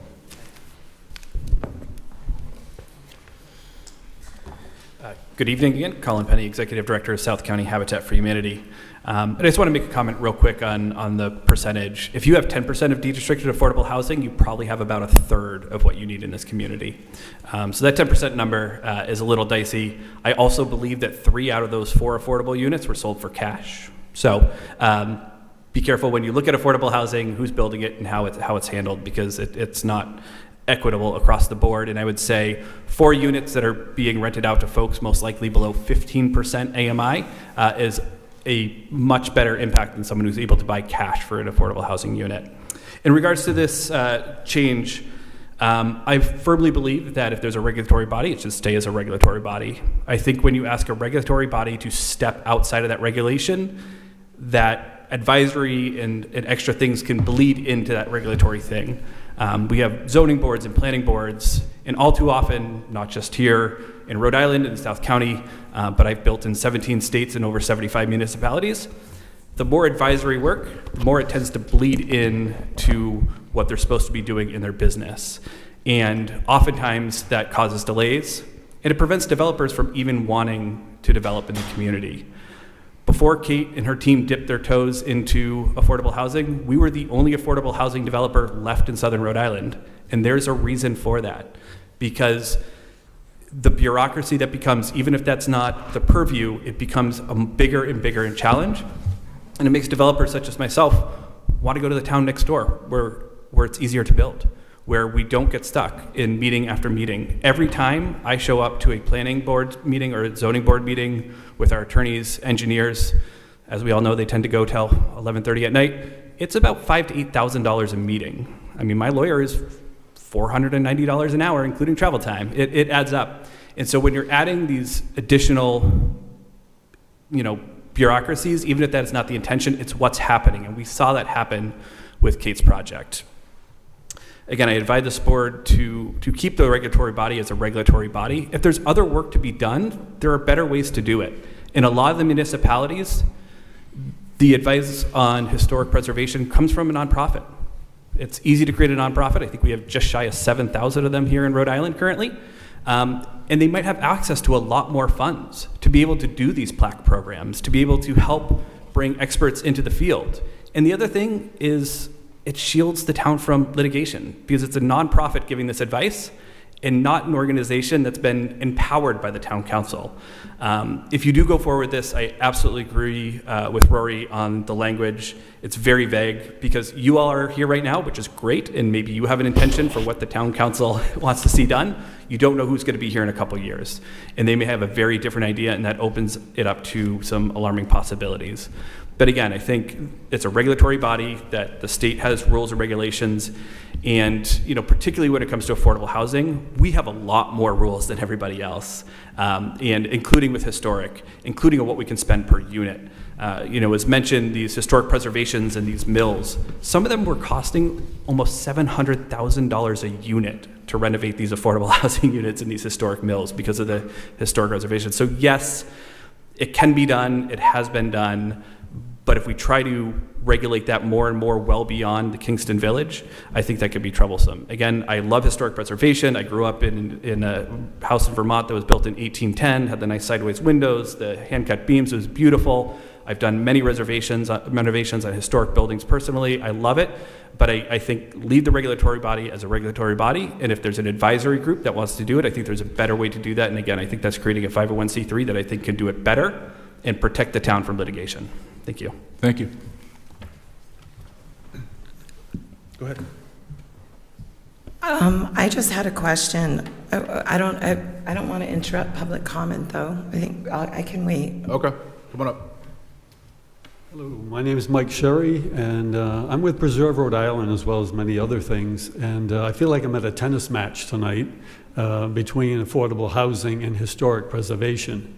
It seems like you've conflated these two, and all this airtime is being taken up with that. And the previous gentleman, I think, is spot on with what he was saying. We operate at Preserve Rhode Island. We're a 501c3. We serve the whole state. We have projects in this town, Charleston, Westerly, pretty much every city in town. The public comes to us. We let our presence be known. We market ourselves out for historic preservation purposes, doing very similar things to what the Historic District Commission is attempting to do. But as the previous gentleman said, it's coming across as a total regulatory body. You refer to them, they come up with conditions, and it smells like what it is. It's part of the town. People that come to us are really interested in what can they do to preserve this piece of property they have. So their intent is to go forward and try to save it.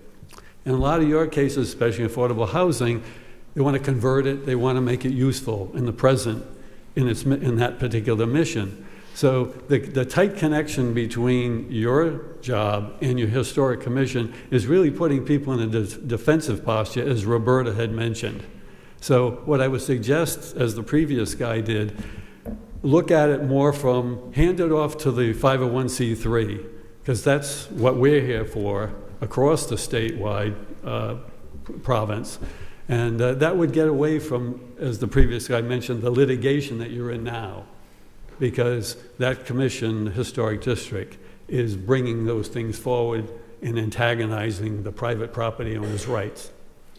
Thank you, Mike. Thank you. So my question was, I just have heard the term certified local government as a way that Mr. Gates and the other gentleman referred to the Historic District Commission as certified local government, and I wonder what that means. Mike Ursillo? I have no idea. And while I'm speaking, I did check, I want to keep the record clear on this. We accepted service of that suit on November 19th, which was exactly, so we found out about this 1 week ago. Thank you so much. Thank you, Mike. I just want to allow an answer to that question. Mr. Youngkin, if you could keep it brief. We're still in the public hearing session. We want to open up to others if they wish to speak. Go ahead. All right, the Certified Local Government Program is a national program put out by the federal government, the National Park Service. It certifies local historic district commissions in every state.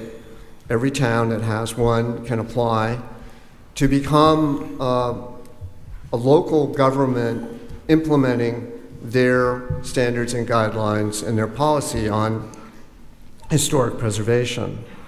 So there are probably 18 certified local governments in Rhode Island that correspond to the number of historic district commissions there are in Rhode Island. So Bristol has one, Newport has one, Providence has one, North Kingstown has one.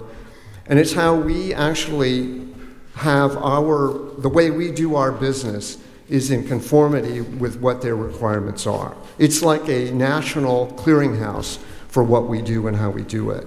And in the quid pro quo, we can receive money, federal money, through the State Historical Preservation Commission if we're acting properly as a CLG. Okay, thank you. And if you don't act properly as a CLG, you don't get any money. Okay, thank you. Thank Thanks you for walking us through that. All right. We are still in the public hearing. If anyone in the audience who wishes to speak on this and hasn't yet, I invite you to come on up. All right, seeing none, you got something? Go ahead. Thank you so much. This is just for the staff. When we get a briefing on the lawsuit and such, could we just understand, like, I feel like what got glossed over a little bit was, is Green Street on the historic register? Is it an error on the part of Johnny Cake that they missed that when they filled out the application? It's unclear to me what happened there, and I just am trying to understand it, because I'm going to say my commercial again, can't wait for those 4 to be deed restricted, because I want to add to the units. But I also want to understand why that project had through some of those snafus. Not just, it doesn't sound like just a planning board constricted thing. It sounds like on Johnny Cake too. So the biggest, clearest dissection of what happened would be helpful for me. I can't speak for them. All right, Mike, maybe you can take that under account when you give us advising at executive session at the next meeting. All right? So there's no more public comment tonight. We have a few options here as to move forward. We could close public comment. We could take up the item, vote it up, vote it down, potentially amend it. We could continue this item to the next meeting, continue the public hearing. We could continue the public hearing to some undetermined future date. Patty had I thought was a good idea. Hold off on this until the Historic District Commission fills their vacancies on the committee. Potentially take this up at some subsequent time thereafter. What do we want to do? I did look, Patty, their next meeting is December 4th, and then they will meet at the end of January. So it could work that way for you, if that makes you feel comfortable. I'm happy to modify the language. I do think we can modify the language and continue on the path of trying to understand where the breakdowns are and try to work to some positive solutions. So, but clearly it's up to the 4. I'd like to make a motion to continue this matter. All right, we have a motion to continue. Because it's a public hearing, though, we do have to add a date. So your options are December 9th, or if you think that's too soon and you're not going to have those other appointments by then, the next meeting after that would be January 13th. But we do need a date certain for a public hearing. Otherwise, we have to re-advertise, et cetera, et cetera. How long do you think it might take you to fill those vacancies? We only have 1 applicant. How many applicants do you feel comfortable with before? Well, there's supposed to be 7, so on the committee, I think that if we're going to be expanding or considering that would be something that I'd like to see, to have it fully staffed. An alternative would be to, if we aren't comfortable with this potential amendment tonight, we could vote it down, allow them the opportunity to fill the vacancies, issue a notice of order for a public hearing at some date thereafter, have this public hearing again then. That's an option to consider here. I think I'd rather continue the public hearing so that we don't have to advertise and go through that piece. Maybe for a staffing perspective, we could just pick the last meeting in January and go with that. I would also point out there's many boards and commissions that don't have full membership, so I don't want to hamper the work. If you go back, though, that presentation was extremely interesting, extremely valuable, and they do really great stuff. So I don't want to delay. I do think expanding but not restricting affordable housing is possible. So I would like to just pick the last. I would ask you to add the end of January, the last meeting in January. That would be January 27th. There you go. Mr. Solicitor, what are the dates? January 27th or January 13th, but the last meeting in January would be the 27th. Okay, so I'm going to adjust my motion. I want to make a motion to continue this into January 13th, so 27th. 27th. Second. No, 7. No, Second. seconding Second. the motion. Oh, you're seconding the motion, okay. We can come every day in January. Second. All right. Okay. All right. We have a motion to continue the public hearing to the meeting on January 27th. We got a second. Any discussion? All in favor? Aye. All right. The public hearing is continued to that date. Next, we're going to move to public hearing B. Mike, can you give us a little input on this? Yes, We so- understand this requires a continuation to a subsequent meeting. I'm going to request that you continue this matter to January 13th. There is a notice issue that we have to deal with, but as long as you continue it, we won't have to re-advertise. So moved. Second. All right, we got a motion to continue this to the first meeting in January. We have a second. Any discussion? All in favor? Aye. This item is continued. It's going to move us to public hearing item C, a public hearing relative to the renewal of liquor license for the year beginning December 1, 2024. Said licenses are granted contingent upon the issuance of a certificate of good standing from the Rhode Island Division of Taxation, issuance of a certificate of insurance evidencing required liability coverage, compliance with all town ordinances and regulations, the payment of any municipal taxes, user fees, and lease payments in arrears to the town, and the correction of any fire code violations. Applications for licenses to sell intoxicating beverages under the provisions of Title III of the General Laws of 1956 as amended have been filed as follows. As opposed to reading every individual licensee here, what I'm going to do is I'm going to state each class. I'm going to look out and see if anyone in the audience wishes to speak on the renewal of said license, because this is a public hearing. So we're going to start with Class A retailer. If anyone in the audience wishes to speak or comment on the renewal of a Class A retailer license as listed here, I invite you to come on up. All right, seeing none, we're going to move on to Class B victualler license. Seeing none, we're now going to move to Class B limited. All right, we're now going to move to Class B tavern. Next, we have Class B hotel. Class D club full privilege. Class J convention hall limited. And Class T legitimate theater. If anyone in the audience wishes to speak on the renewal of any licenses in any of the categories I just went through, I invite you to come on up. Seeing none, do I hear a motion to close the public hearing? So moved. Second. All right, we got a motion to close the public hearing. We got a second. Any discussion? I have a question. Go ahead. Do you want to go? I don't know if I missed it, but the courthouse, Center for the Courthouse for the Arts, I know this is always a bugaboo, so I want to just ask where we're at. Yeah, they don't have a license and haven't had one for quite some time. Okay, thank you.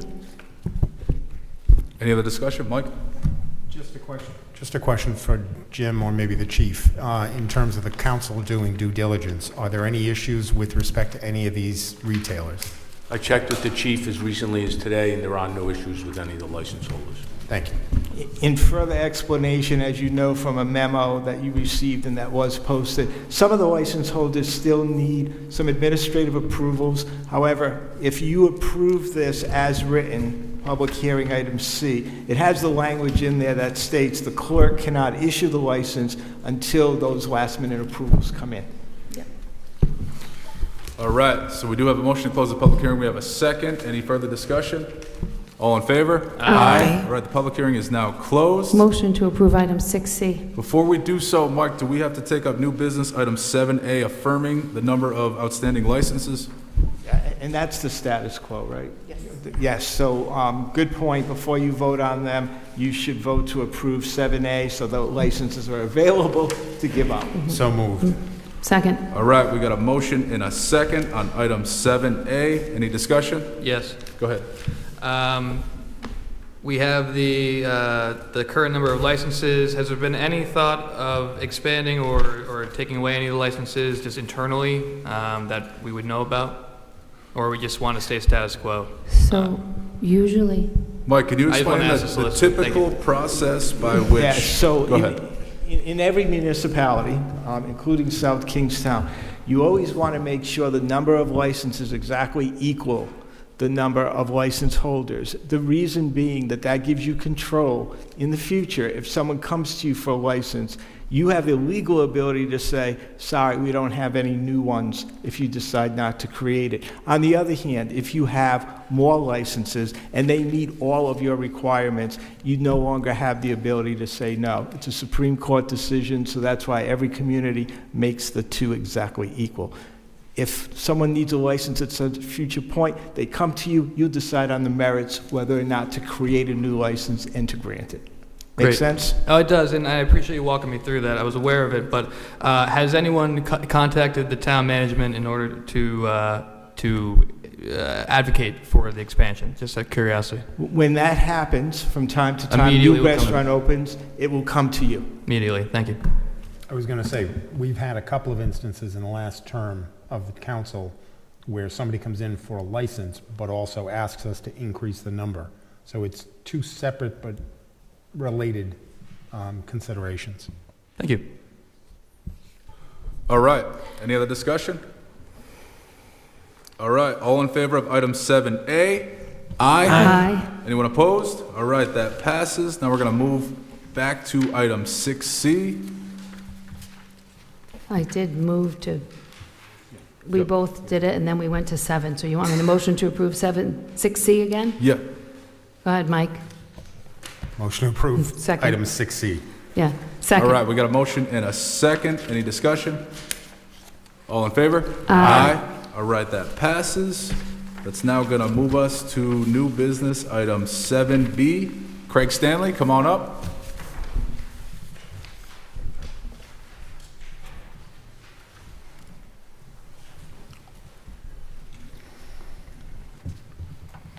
Good evening, Craig Stanley, Chief of EMS.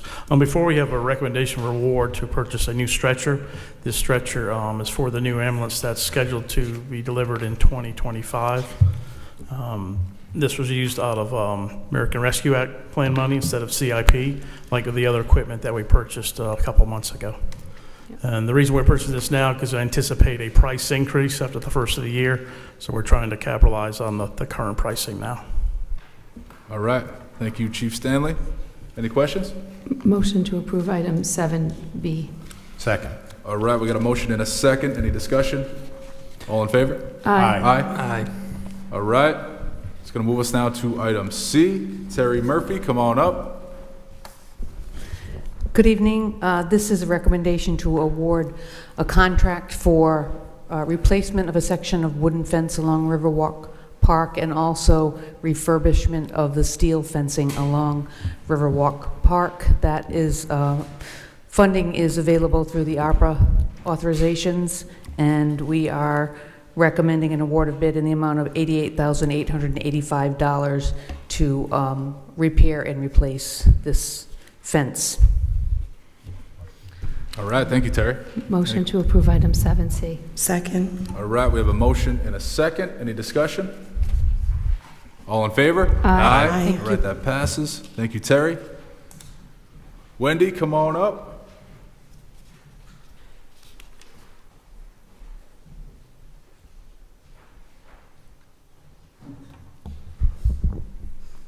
Good evening, Wendy Duart, Town Assessor.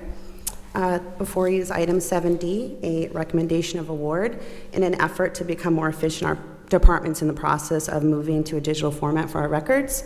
So we're looking to ARC Document Solutions in Cranston to digitize our maps and property records in an amount not to exceed $60,000. All right, thank you, Wendy. Any questions for Wendy? Are these the historical maps in the vault? They aren't in the vault. They're actually in my office. They used to be in the basement, and it was a horror show to get to them. Yeah. So they're from the 40s. They're precious. If you've worked with other towns and you come here, you really appreciate the records that South Kingstown has. We're really lucky to have them. I thought it would be as easy as like scanning them. Just to find the vendor to be able to scan these maps and not to service them is wild. So they're actually being driven by a woman who myself and Carol Baker, our GIS administrator, trust. She's driving them down personally to Maryland. So I hope that answers your question. They're precious. I knew I was pretty sure they were the old maps. Oh so. yeah, they're so old. Where Yep. you had to have a gentleman like on the bottom of a plane, and you take photos. Yeah, it's a large photo, and then the records just go on forever. So we're going to do as much as we can. Mm-hmm. There'll be a link on our Vision website, and then a link on the webpage. So I think the title, people are going to be really excited to not have to leave their house. They'll be able to access all that from home. And I'm not sure if I saw this, but when will they complete the work if this is approved? I don't have that answer yet. The aerial maps are actually scheduled to be picked up next week. And then we'll start, in an effort to save money, our office will actually box the field cards. Like, they send like a scan thing to them. So we'll do a bulk of the organization. They're already ready to go. And then we'll, hopefully by next summer, it'll be complete. But It's like 6 months? Yeah. Okay. Yeah. But the other issue, we won't have them. So it's going to be sad for a minute, but it'll be good moving forward. No problem. Okay. Wonderful. Do you think you could let the council know when that is done? I think the Absolutely. public would love to showcase that hard work for this. I appreciate it. Yeah, we are, I believe, trailblazing in this department. I don't think this has ever been done before, so we're going to go with it. Heck yeah. Thank you, Wendy. You're welcome. Motion Thank you, to Wendy. approve item 7D. Seconded. All right, we got a motion and a second. Any discussion? All in favor? Aye. All right, that passes. Chief Moynihan, come on up. You're still in this opioid funds. Yep, we're still working on it. Matt Moynihan with the police department. So this request is for 13 AEDs that would replace outdated models that we have right now in our patrol vehicles, so they're out of warranty.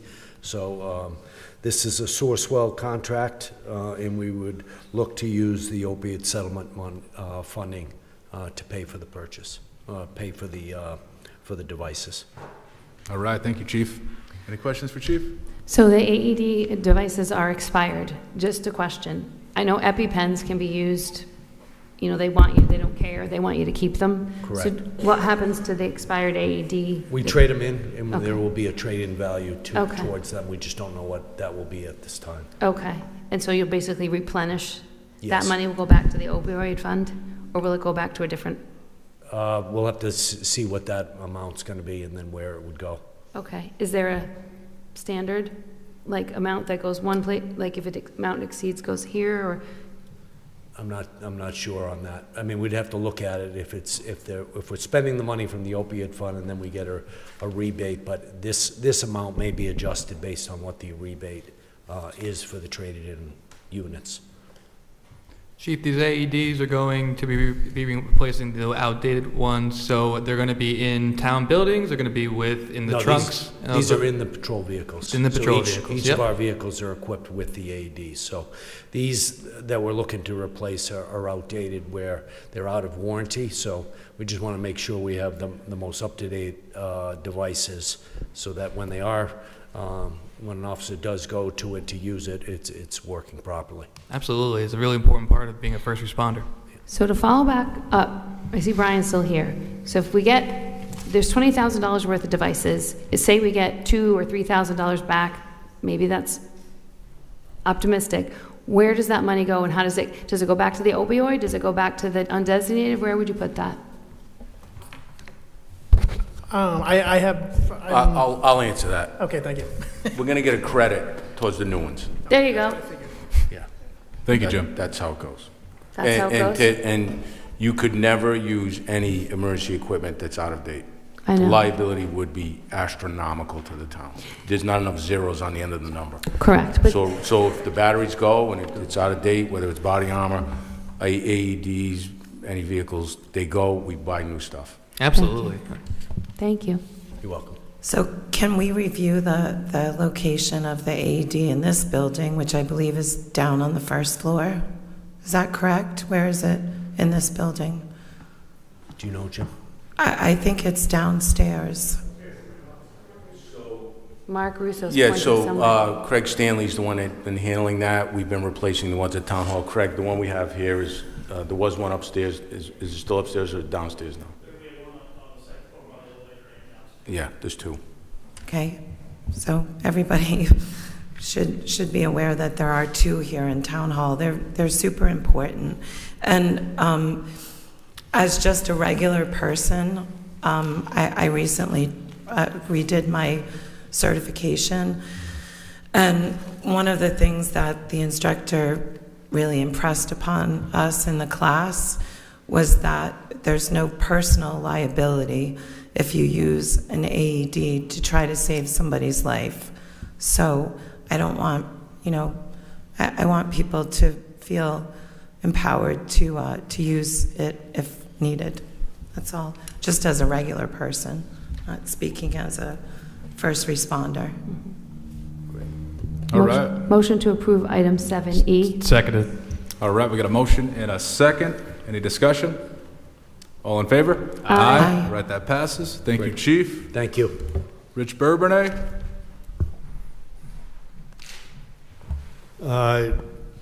Good evening. I have two items. The first is with regard to our annual paving contract.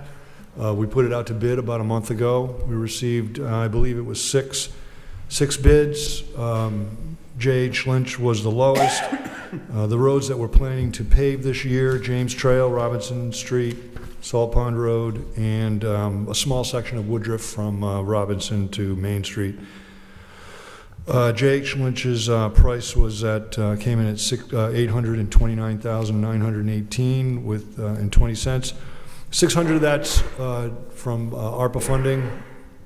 Is allocated from ARPA funding. 184, if you may remember, that we received as a municipal road and bridge grant from DOT, and the remaining 75,000 that would include a $30,000 contingency will pull from our unassigned assets.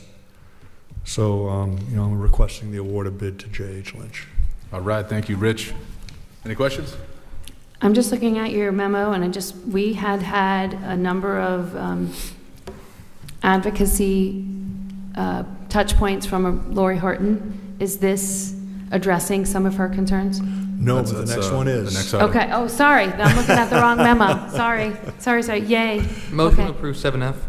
Wait a sec, oh, okay, second, I'll say. All right, we got a motion and a second. Any discussion? All in favor? Aye. All right, that passes. I'm glad you brought it up. The next one would be regard to Kersey Road and the engineering, design and engineering of a sidewalk along the north side of Kersey Road. So this is a request to award the contract to PAR Engineering at the price of it's with a $5,000 contingency again, $84,890. 35 is ARPA allocated. The remaining 49,890 would come from a pedestrian and bicycle dollars that we have kind of put aside in our budget, and you'll see it coming up out in capital again. It'll be there, and we'd like to use those funds for the remaining dollars.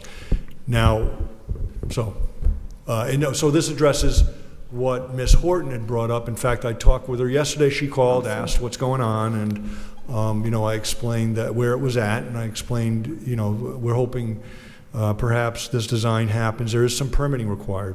There are two stream crossings actually, but I'm hoping that sometime May or June we'll have a solid design. There is a wall design here, but May or June, then we'll have to talk about how we fund it for construction, and we'll take it a step at a time. It's always a step at a time. We'll get there. Mm-hmm. All right, thank you, Rich. Thank you so much for that. No problem. And for communicating with her. So, Rich, it's premature to know when we would have shovels in the ground on this project. On this, again, it'll come down to funding. So this is just the design. Yep. We'll have to see if we can, I'll bring it back at some point. Hopefully we can find something. We'll work and figure out how we pay for it. But, if we can get it built sooner than later, it's going to happen quickly. So it could be as soon as, we'll put it out to construction, take a month of bidding, and then, maybe by next year we could even be talking about construction. Well, if we can make the roads safer for pedestrians and bicyclists, that helps the drivers too. Especially around the schools. Absolutely. And you guys have done some work in that area already, I think, right? We have. We've cleaned up the edge of the road. Rhode Island Energy is going to be paving that road because of the gas line they put in. So they're required to pave curb to curb. Okay. So it will be a new surface. The sidewalks will be a nice addition. Thank you so much. Yes, thank you for that. That is a tough area. Just to clarify, Rich, the sidewalk we're talking about is from Peacedale all the way to North Road, Peacedale Elementary all the way to North Road. Exactly. On the north side. Exactly. And there's a reference here to putting retaining walls in. When she was in here, we were also talking about the fact that you'd have to cut into the hillside Yes. to make that happen. Yeah, and unfortunately, walls are expensive. I'm suggesting here with PAR Engineering that we do a block-style wall. That keeps the price down. The larger blocks, they don't look so bad. We'll figure out ways to make it work, but we'll try to keep the price down. But yes, it's that one section between Patty Hill and before you get to the school. It's a very steep slope going up. And it really depends. They got to do a survey here, so it depends on how wide the road surface needs to be, 10 or 11 foot lanes, and where that curb needs to be, and then that'll define how tall the wall is. We can't know until we do survey. So Rich, are there any potential issues of eminent domain involved here? No, we own, it's all ours. Okay. Now, there are 2 flights of stairs that come down. They're concrete. We'll look to maintain those. We can work them into the design, but I'm not sure how the ownership works on those. They're on the town property. They've maintained them all forever. They're really theirs. They put them in, but they're on our property. But we'll work them in. We're not going to take them out or anything like that. But everything is within the right of way. All right. Motion to approve item 7G. Second. All right, we have a motion and a second. Any discussion? All in favor? Aye. All right, that passes. Thank you. Thank you, Rich. Mark Russo, come on up.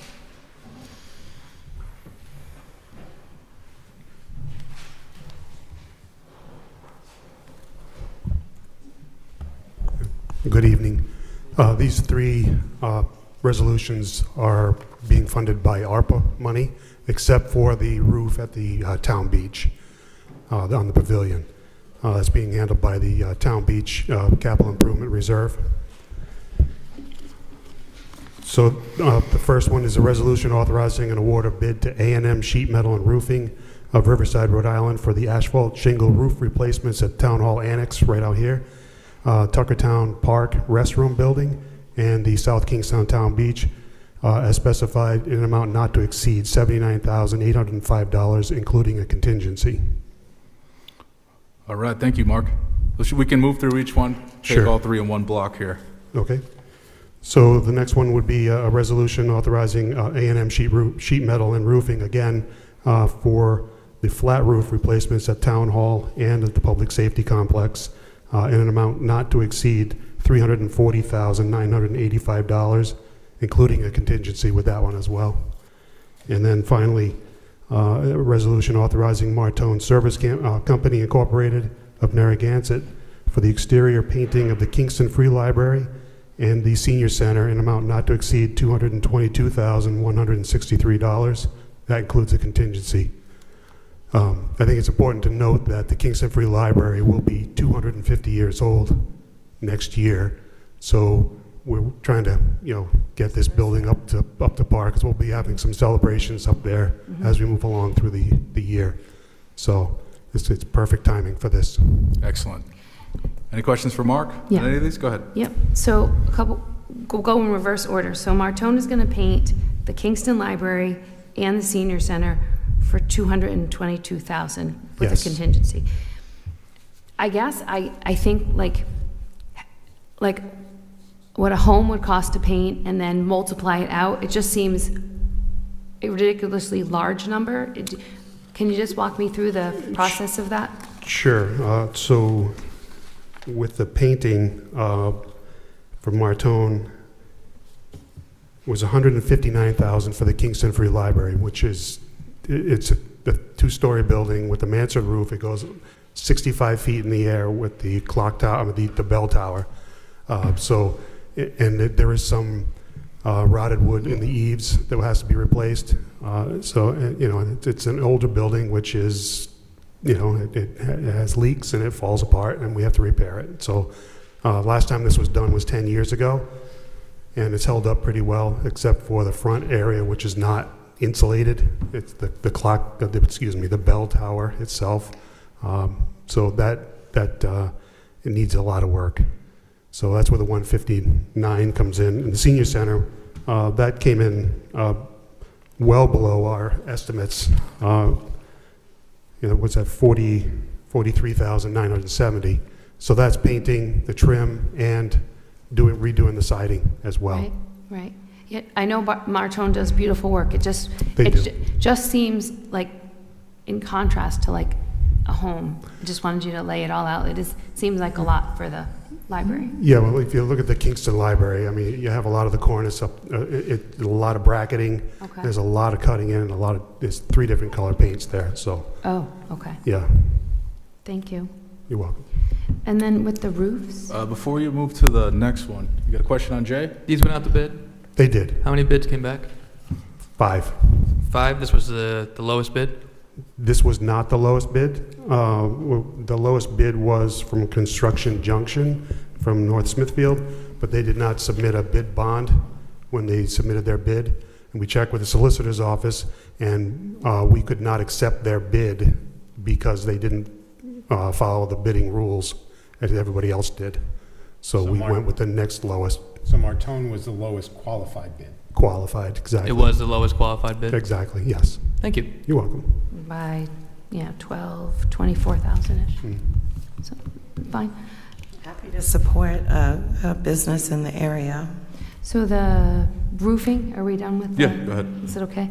So we're going to do the annex? Is that Yes. what we're doing? Okay. And then the police station? Well, the annex, okay, we on the shingle roof or the flat roof?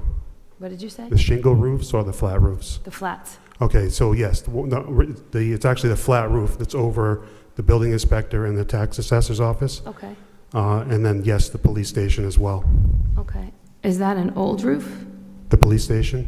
Well, I know the police station is probably the original roof. It is, yes. And That makes it's, sense. Yeah, we're running out of fingers to keep the holes plugged. Right. So I hear you. What about this one over here? this one over here, it's lost its taper, which is where it just pushes the water towards the drains. Yeah. So when it rains heavy, it goes over the side, down the side, into the windows, into the building itself. Okay. So Makes sense. Were both of those in the CIP? they were, yes. Great. All right, go ahead, Jay. For the roof, I think it's going to last us 30 years? Oh, yeah, easily. Yes. Easily? Yes. Yeah, that's what my dad said. Replace a roof every 30 years. Well, yes. Yeah, so, the police station, we're going on 1996, probably when they put that roof on. And they don't do the tar and gravel anymore, so we're gonna get a lot of weight off of that roof. We're gonna go with the rubber membrane roof there as well, so, as well as out here. Yeah. Understood. So I've said this to Jim, and I'll just say it so everyone, the annex that they're going to put that roof on is also capable that it could be a second floor and expansion of the town hall, just so you all know, a little bit of trivia. So I don't know if that is, if we're doing a project and we ever would need that, we would have then. Right, we don't have anything in the works at the moment. We'd have to do some engineering studies on that, on the structure that's there now. It can support a whole second floor, go right out the back of the town manager's office. Right outside the town manager's office, yes. So, well, there's no plan for that at the moment. Okay, so put the roof on it? Yes, I would say yes. The roof leaks very badly, floods those 2 offices, and there are no plans to expand the town hall now or in the immediate future. I know, we were just always looking at for space, right? We're trying to figure out where DPS. would go if the sale over there happens and, okay. Yeah, but we are looking at other alternates. That would be very expensive build if we did it It over would. there. So there's no immediate plans right now to do it. Okay. All right. Thank you, Mark. Motion to approve items 7H, I, and J. Second. All right, we got a motion and a second. Any discussion?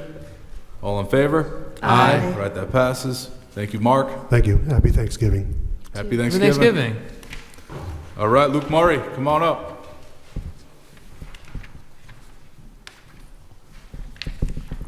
Good evening. So for the first item I have for your consideration is an award of contract to Clough Harbor Associates, CHA. I know it says CLA, but it should be CHA, for $61,400 for an award of contract to oversee design of the new senior center parking lot. This is one that we received Community Development Block Grant funds for, so accolades to the Planning Department for doing those applications and getting us those funds. It's actually $275,000. We're able to be reimbursed for $25,000 in costs associated with project management, which is great. We have KCM on board to also assist with that. As you heard tonight, Mark and his team are pretty overloaded with ARPA projects. It's a lot to manage. In addition, he's running around dumping trash on days and doing whatever it takes, right? So we're going to give him a little bit of assistance, but that's going to be funded through the CDBG grant. So we did have 3 respondents. This was an RFQ process. They were rated by competency in their past work. CHA scored the highest at 93, far above Bowman and BL companies. We negotiated a contract. We did bring it down a bit. That's why we have the contingency. There was a question about permitting and how extensive it would be if we need what's called the RIPD's permit and some of the other stormwater. We may not have to go there, so we may not need that contingency in the long run. So I'll be happy to answer any questions that you have. All right, any questions for Luke? So just to be clear, this is for just the engineering and design, not for the actual work? Oh, no, the whole grant's $275,000, and it may be a little above that, depending on the extensiveness of the design, but that's just design and permitting and survey as well. So just the survey component's pretty substantial, just to get the existing condition survey of the site. Right. And I feel like we were asked to prioritize a couple of CBDG grants, and this was one of them. Was that correct? We had to pick, we had 7 projects, and we had to prioritize. Is this? I don't recall, I can't speak to that because I wasn't involved in the direct acquisition. I know that Johnny Cake was one that was also on that list, so I believe it was, but again, I don't want to speak out of turn. Yes, it was. That was one of the priorities. We had to pick. Yes. We had a list of 7 or so, and we had to prioritize. I don't know if it was 7, but that was definitely one of the top priorities. Top 3, I know that. That's what I thought. Okay. All right, any other questions? Go ahead. Oh, no questions. I was going to make a motion. All right, do I hear a motion? Motion to approve 7K. Do I hear a second? Second. We got a second. Any discussion? All in favor? Aye. All right, that passes. All right, Luke, item L here. So I wanted to share this image because I think, well, you've asked for it, right? What is the EMS station, the future EMS station in Perryville going to look like? So up for your consideration is award of bid to Martone Service Company for the construction of our new EMS station in Perryville. We did go out to bid on this. We had 5 bids. Martone came in the lowest by almost $150,000 or more from the next lowest qualified bidder. We did do some research into Martone. I know they're known throughout the town and they're known for doing good work, but I did have KCM reach out to Narragansett, East Greenwich. They did some renovations on an addition of a garage and a fire station. And all accounts were they did a fantastic job on that. So I think we're lucky to have them. This project is funded by a $1 million municipal infrastructure grant to the Pandemic Recovery Office. So that was in addition to our state and local recovery funds, which the council has allocated $1.8 million for. So we're a little over that. We realize that, but we anticipate using EMS medical billing funds to be able to supplement that. And then in addition, if we have any remaining state and local fiscal recovery funds, we allocated to this project as well, because we have to cover the soft costs as well, right? We've incurred some design costs, which were about $150,000 just for the architecture and engineering, and then we have some additional costs associated with the project. So the total cost all in that we're asking for approval on is approximately $2.8 million, which is outlined in your memorandum. All right, thank you, Luke. Any questions from members on this one? Go ahead. So we talked a couple weeks ago about putting this up to the public because they had not seen this at all. Is it on the website yet? It is on the website under the EMS page, and we can certainly do a push out, maybe, and again, that's to the town manager, but I'm sure we could push this image out. The one caveat I will say is the garage doors on this are reflective of a little bit earlier design, trying to get an updated rendering, although, they charge for everything. But these doors were originally a horizontal door, which was very expensive. I want to commend the team and the town manager weighed in on value engineering as well, extensively on this. We did have to pare the design down, but I don't think we sacrificed anything either critical to the program or visually to the aesthetic of the building. It was really, somewhat hard choices we had to make, but I think we did a good job getting it down. So I don't see that picture. I'm on the page where it says South Shore. Everybody look this way. See, it's like, touchscreen. Not there. So that, the actual rendering isn't Can there. you give us a demonstration as to how you find it on the website through your laptop here, Luke? Sure. Let's see here. I went to the EMS page, and then it says EMS facility hyphen proposed location South Shore, and it's maps. I've got too much open right now. Let me close this and get it up. While Luke's looking for that, I just want to say that this was a lot of work by the staff and our consultants, and by a lot of lobbying to get additional funds, $1 million from the state, which was great. I want to say that this building's beautiful. I've looked at the plans. We did value engineer it down to keep in the budget that we wanted. It's going to be a great addition to our town. It'll fit in perfectly in Perryville. One of the stipulations with the land trust was they gave us the land at a cost of $10,000, which is nearly nothing to pay. We're very thankful of what they did. But part of that was that the town would design an EMS facility that would fit in the area of town that it's in. That's why it's a very beautiful building. And also that we would deed back whatever land we were not using back to the land trust to hold. So it's been a great partnership with the land trust. It's been a lot of work by the town, and I'm pretty excited finally getting this thing going. So you are correct. That image is not up there. So we'll make sure it gets up tomorrow. I thought it was on there. I apologize. We had the site location maps, and some of this was from earlier. In my communications with planning, it might have been an oversight because we were waiting. We were going to have another rendering done that had the new doors on it. Just didn't get done. So I will make sure personally it gets up there tomorrow. So if you could just do a post on social media so that the community could see maybe what it looks like. Absolutely. Thank you so much. Thank you, Luke. Patty, go ahead. So you mentioned that there's a contingency in this, and I'm curious what that is. And I learned during the discussion about the high school that we have what's called a project manager at risk for that project. I'm concerned about the cost of construction, particularly with looming tariffs potentially. And so I'm curious about the size of the contingency and if we have any sort of protection if there is suddenly a 20% tariff on construction materials. So I think it's a great question, right?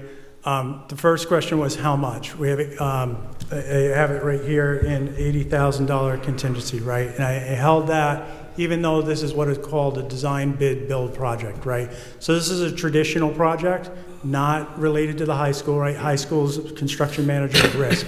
Under this model, they bid it, they own the price. It doesn't matter if steel goes up, it doesn't matter if wood goes up, they own the cost associated with the project. So all the risk is on the contractor on this. However, I used to be a project manager. There's not a project I've ever been into. I haven't had to hold some sort of contingency because as soon as you hit the ground with a backhoe, you could hit rock, you could hit something. There might be an unexpected, right? So we carry contingencies for that, sort of knowing that we know there's some unknowns, right? So any project, but I feel very confident with this that my hope is we don't even have to touch that contingency, right? There is we're going to use that for other. There is some allowance in here as far as planting. So when we did the planting design, there's some unknowns as far as scenic highways. They may come back and say, hey, we want a few more trees, we want some more shrubs. We can do that under contingency because, there's a couple unknowns as far as permitting out there. The high school project is a construction manager at risk. That is a very different process whereby we're building the contract as we go, and there's ultimately a guaranteed maximum price, and we're in that now. You're going to get that coming up over the next month. The school building committee will be coming to the council. I think that discussion is probably best suited for that discussion because it gets a little bit more complex. Great, thank you very much. Thank you, Luke. Just to go through, So the funding for this project, 1.8 million is coming from our ARPA funds, our 9 million that we got in 2021 or whatever. Right? Correct. And then another 1 million is from the infrastructure program from the state of Rhode Island? Yeah, it's a municipal public safety infrastructure grant. It was a grant program through the state. We hit the timing perfectly. We were already in design. We had the perfect project teed up, and the state funded us. So we actually have already over $300,000 in an account sitting right now, ready to go for this project. That's the first tranche of 3. Okay, great. When are we going to get the shovel in the ground? Another good question. So the preliminary construction schedule that was included in the packet, we'd have pre-construction meetings starting in February, shovels in the ground in March, completing construction December. Conservative in me says probably winter of '26, and we'll have the station open, ready to go. That'll be fantastic, and it looks so pretty too. It'll fit right in. It's nice. Please keep us updated on that so we can support you and get the word out there. Yeah, it's great. This is maybe more of a broader question. With 7L being approved, or if it does get approved, how much opera money do we have left to allocate that has not been allocated? So it's all been allocated by the town council. It was last month we came for reallocation of funds. So it's all been allocated. Yep. It hasn't all been obligated. So this will obligate another $1.8 million of that. Old Mountain Field's ready to come up. You'll be seeing that. The bids are coming back for that soon. We're ticking through the list. If you're very confident, we'll have everything obligated under the December 31st timeline, well ahead. We're going pretty, but as far as allocations, we're there. It's just possible that the next meeting, we could have a meeting about funds that have not been obligated. And we want to adjust so we can spend all of the ARPA funds. Is that correct? That would be something, if we have available funds. Like I said, Old Mountain Field's coming. We may, as part of that, come, but I'll defer to the town manager. We had a meeting here a couple of months, maybe about a month and a half ago now, where we brought, the money must be spent by December 31st of this year, committed, all right? And then otherwise we probably would have to give it back. So we made some adjustments because there were some projects that were taking too long to get committed, and we brought the recommendations to the council. Town council voted to approve, I think unanimously, most of all the projects that we gave them. This was one of the adjustments we made. So to answer your question direct, we're hopeful by the end of the year we'll have a zero balance on what that is committed. What's been seeming to happen with the ARPA funds, this is not a South Kingstown problem. It's many towns across the nation, is we've had to trim our sails in how the funds are obligated, right? That's what happened when you had the presentation a couple months ago describing. Yeah, the only difference was we're way ahead of the curve. We've been planning with that from day one, that if some of these, for example, the Main Street project, we didn't really realize that every other city and town in the state is trying to get all these big projects done all at the same time. We couldn't even get estimates on them. So, but we knew that we knew the deadline. We knew that we needed a plan B, and we came to the council with it maybe about 4 months ago when I first advised them, and the council approved the plan B to get the funds expended. Yep, I remember. And thank you for walking me through that, Jim. Go ahead. So there's one meeting left. How many projects are still left to be committed, obligated with the money? So we have several that are committed, but we do, even though we have one meeting left, we have a joint meeting on December 18th, which we're using as a backup as well, to bring some type of agenda items if need be. But the staff has been very diligent getting these on the agenda. That's why you've seen so many new business items with opera next to it, so that it's for the ease of the council to see it, the ease of the residents to see it, and to show we're making progress. But we still have some more coming. And I've had, may I go? Go ahead. Thank you. We have advanced many CIP projects with the ARPA money. So I'm hoping that the benefit to the community will be that the CIP reflects that we have advanced these projects, so that the CIP that's coming out in a couple of weeks reflects a benefit to the community that's paying Yeah, for the yes, CIP? I've used this term before. This was not a spending spree by the town or the staff. This was strategic spending on items that we are going to need from year 1 to year 5 from now. And the staff has been very diligent. So some of the stuff you're seeing would have come out of CIP or was much needed items in not only this year but subsequent years, 2, 3, 4, 5. But we were very strategic in how we prioritized what we needed, and we followed through with it. So you will see a leveling of what was, we were able to reduce the amount this year of what the ask was because of the CIP money that was advanced towards these projects. I understand. I would like, and I don't know if anybody else would like to see like a summary sheet of like this project with this funds, we had allocated 50,000 towards whatever, and now we've advanced it. I feel like we need a summary of all that we did. Yeah, I think we did provide that, but we can dig that up again. I mean, that's something we did provide to the council. I know it's a very vague ask, but do you understand what I'm asking? No, it's not vague Yeah, we at know all. exactly what you're asking. Yeah. 100%. We already have that spreadsheet. We did present to the council. It presented wasn't that. populated yet. So All right. Brian's been working on tracking it with the departments on what was allocated, what's been obligated, Yes. what's the remaining balance.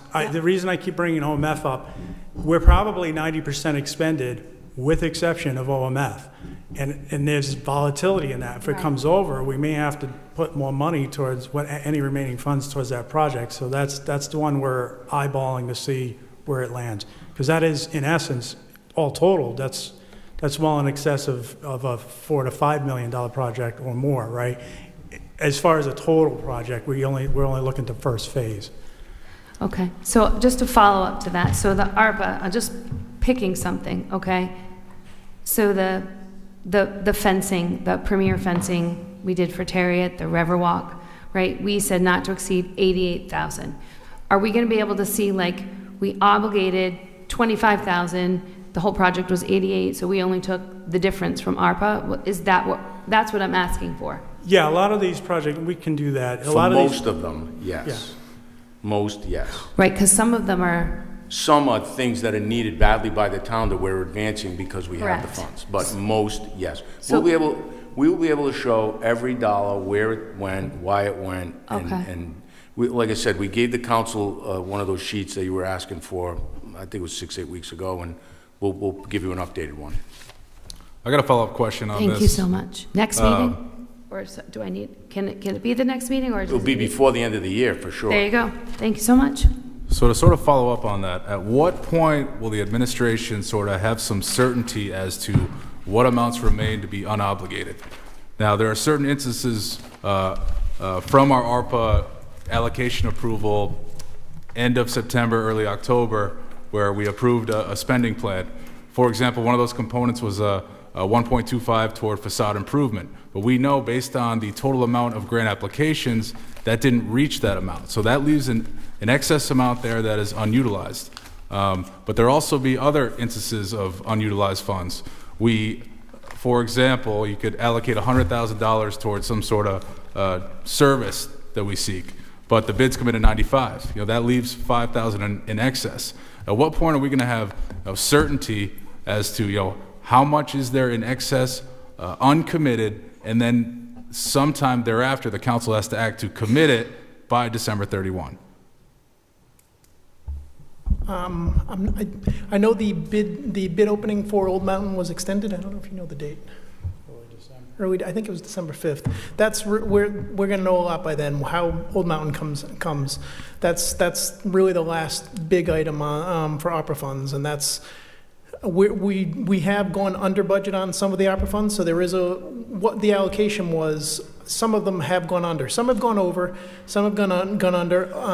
Overall, we're under the allocation right now by rough math, $200,000, which we're assuming would be going to Old Mountain. But that if say under Old Mountain comes in under budget by chance, then we have a few $100,000. Then obviously we'll have to sit down and develop a plan on what to do with that and bring that before this body. Okay, so we got a meeting on December 9th. We also have a meeting on December 18th. Yes. At latest, at December 18th, you're going to give us Correct. some sort of a briefing as to These are the amount of uncommitted funds for ARPA for which the council needs to act, or its last opportunity to act, before December 31. That's And correct. it sounds like the recommendation is going to be put those uncommitted funds and commit them to Old Mountain Field. Is that correct? If that's the need, yes. Okay. And by doing that, we would be sort of expediting or advancing items in our CIP program. Is that correct? Because that's how we plan to fund it without ARPA. Correct. Throughout the CIP, this allows us to advance some of that. That's correct. Okay. Got it.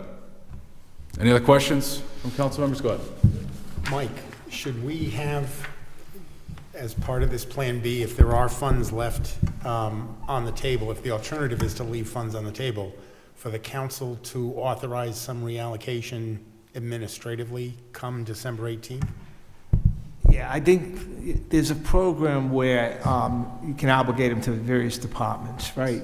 And so I assure you, Jim is not going to, and the staff, I'm going to allow $1 to go We know, back. we know. So I know. we'll make sure, that'll make sure that they are all committed.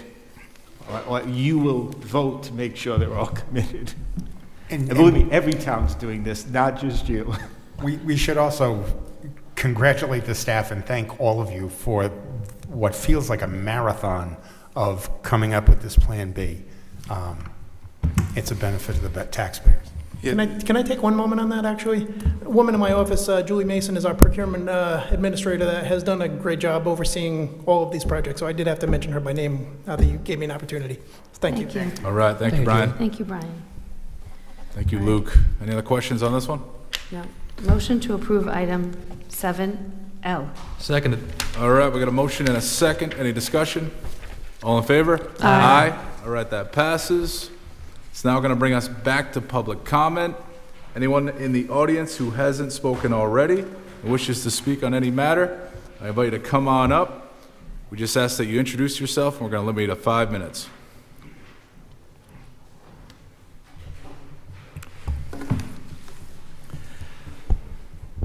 Jim O'Neill, Wakefield. I was hoping tonight, coming here, that we would have received a resignation from Mr. Wedgemont as a town council member. Then I heard his statement opened this evening, and just took me back to the reason why I'm hoping that was the case. I love transparency, and everything you said tonight, that he's a better person and he's promised to do this, promised to do that. Where was all this during the campaign? I'm just overwhelmed by this. I read a letter from himself. I believe in South Kingstown's potential, and I'm a lifelong member of South Kingstown. I care deeply about the future of our town. I've been coming here for, 25 years, 14 years as a councilman. I've never seen him. Who are you? What are you all about? This is so confusing. And, I took a look at your declaration of candidacy, which you had to file. Length of residence in the town, 25 plus years.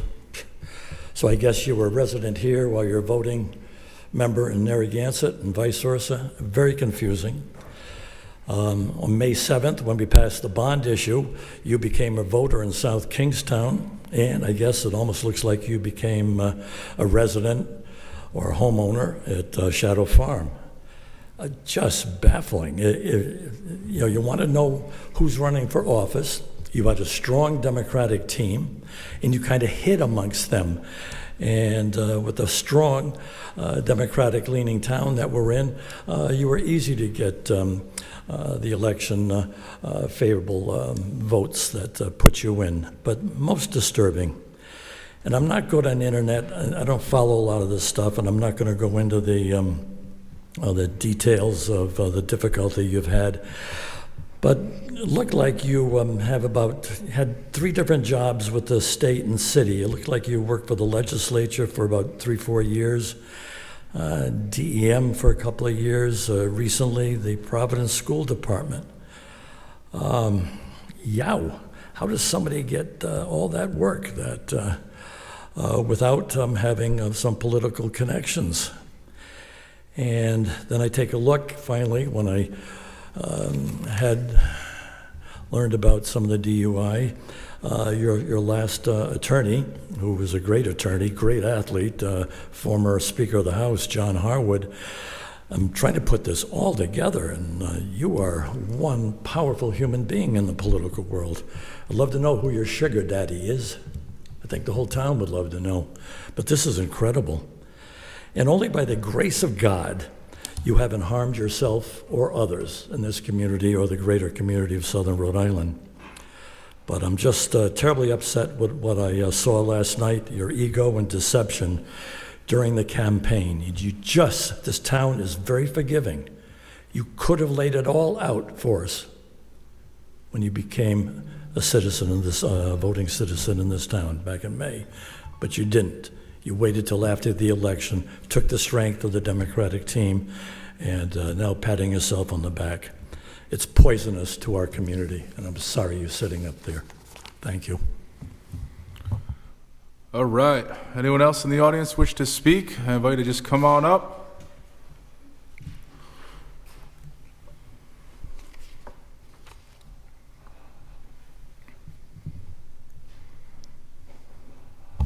Roberta Mulholland. Thank you, Jim. A couple of requests. I read the memo on the EMS station, beautiful. When you put that up, can you put some of the info in Luke's memo, just the breakdown of where the money came from? I think that people would like to know that. Also, the floor plan, that would be nice. Just something I'm thinking of. On the ARPA funds, my work with federal funds, they were always, in construction, we were required to make sure everything was sourced U.S. made. Is that not true with ARPA? Go ahead, Jim. I don't know the answer to that, but that has never been part of one of the stipulations on any of the bids we were putting out. And it could be because it was emergency, but Patty's question brought that to mind.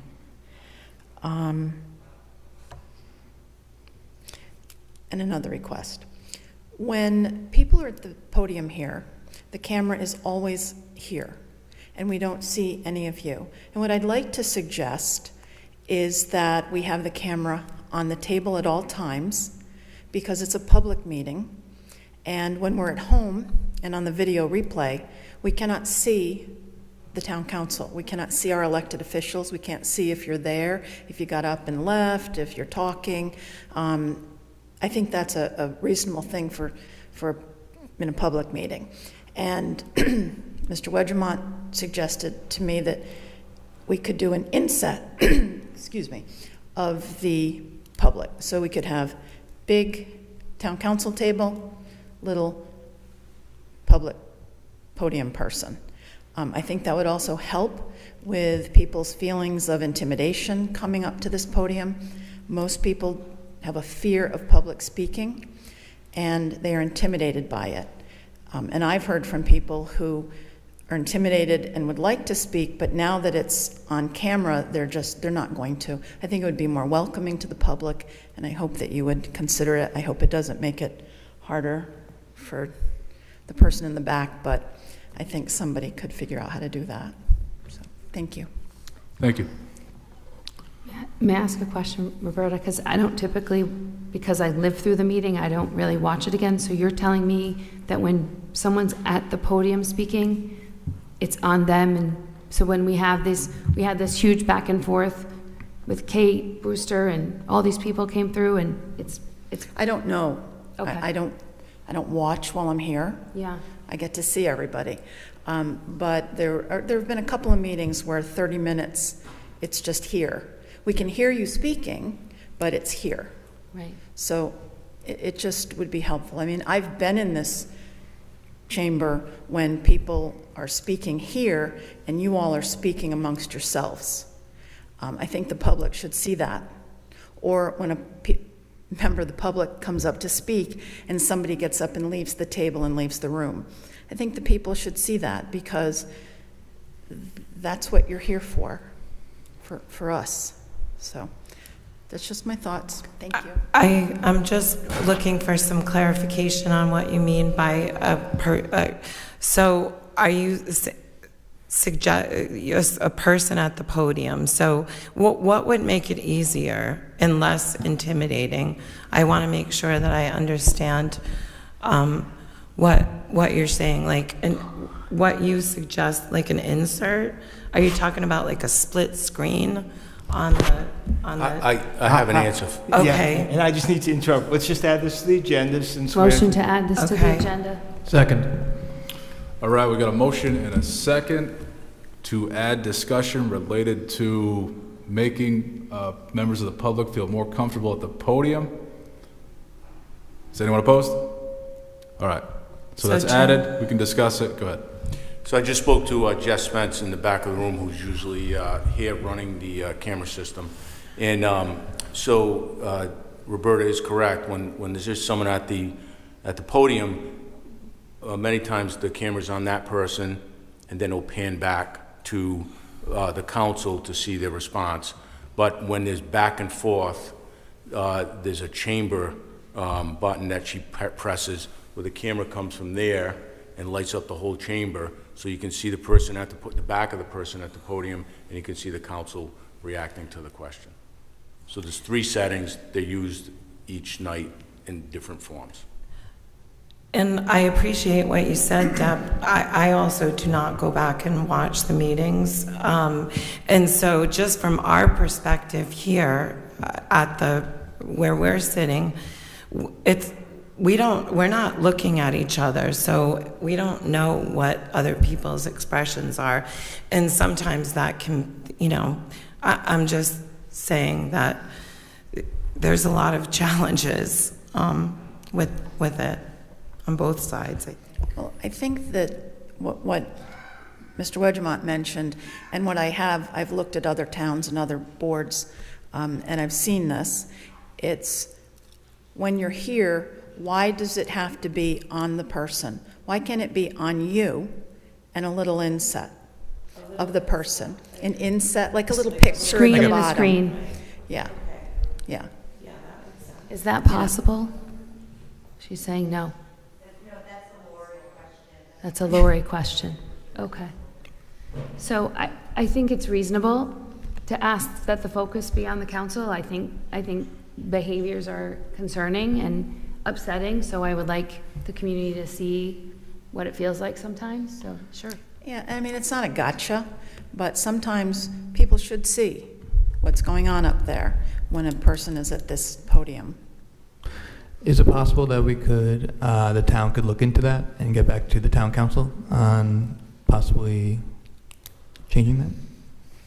Yeah, I'll speak to IT tomorrow, the director, and see what the options are, and I'll bring it back to the council, and we can make a decision. The council can make a decision on what they'd like. Thank you. I'm sorry.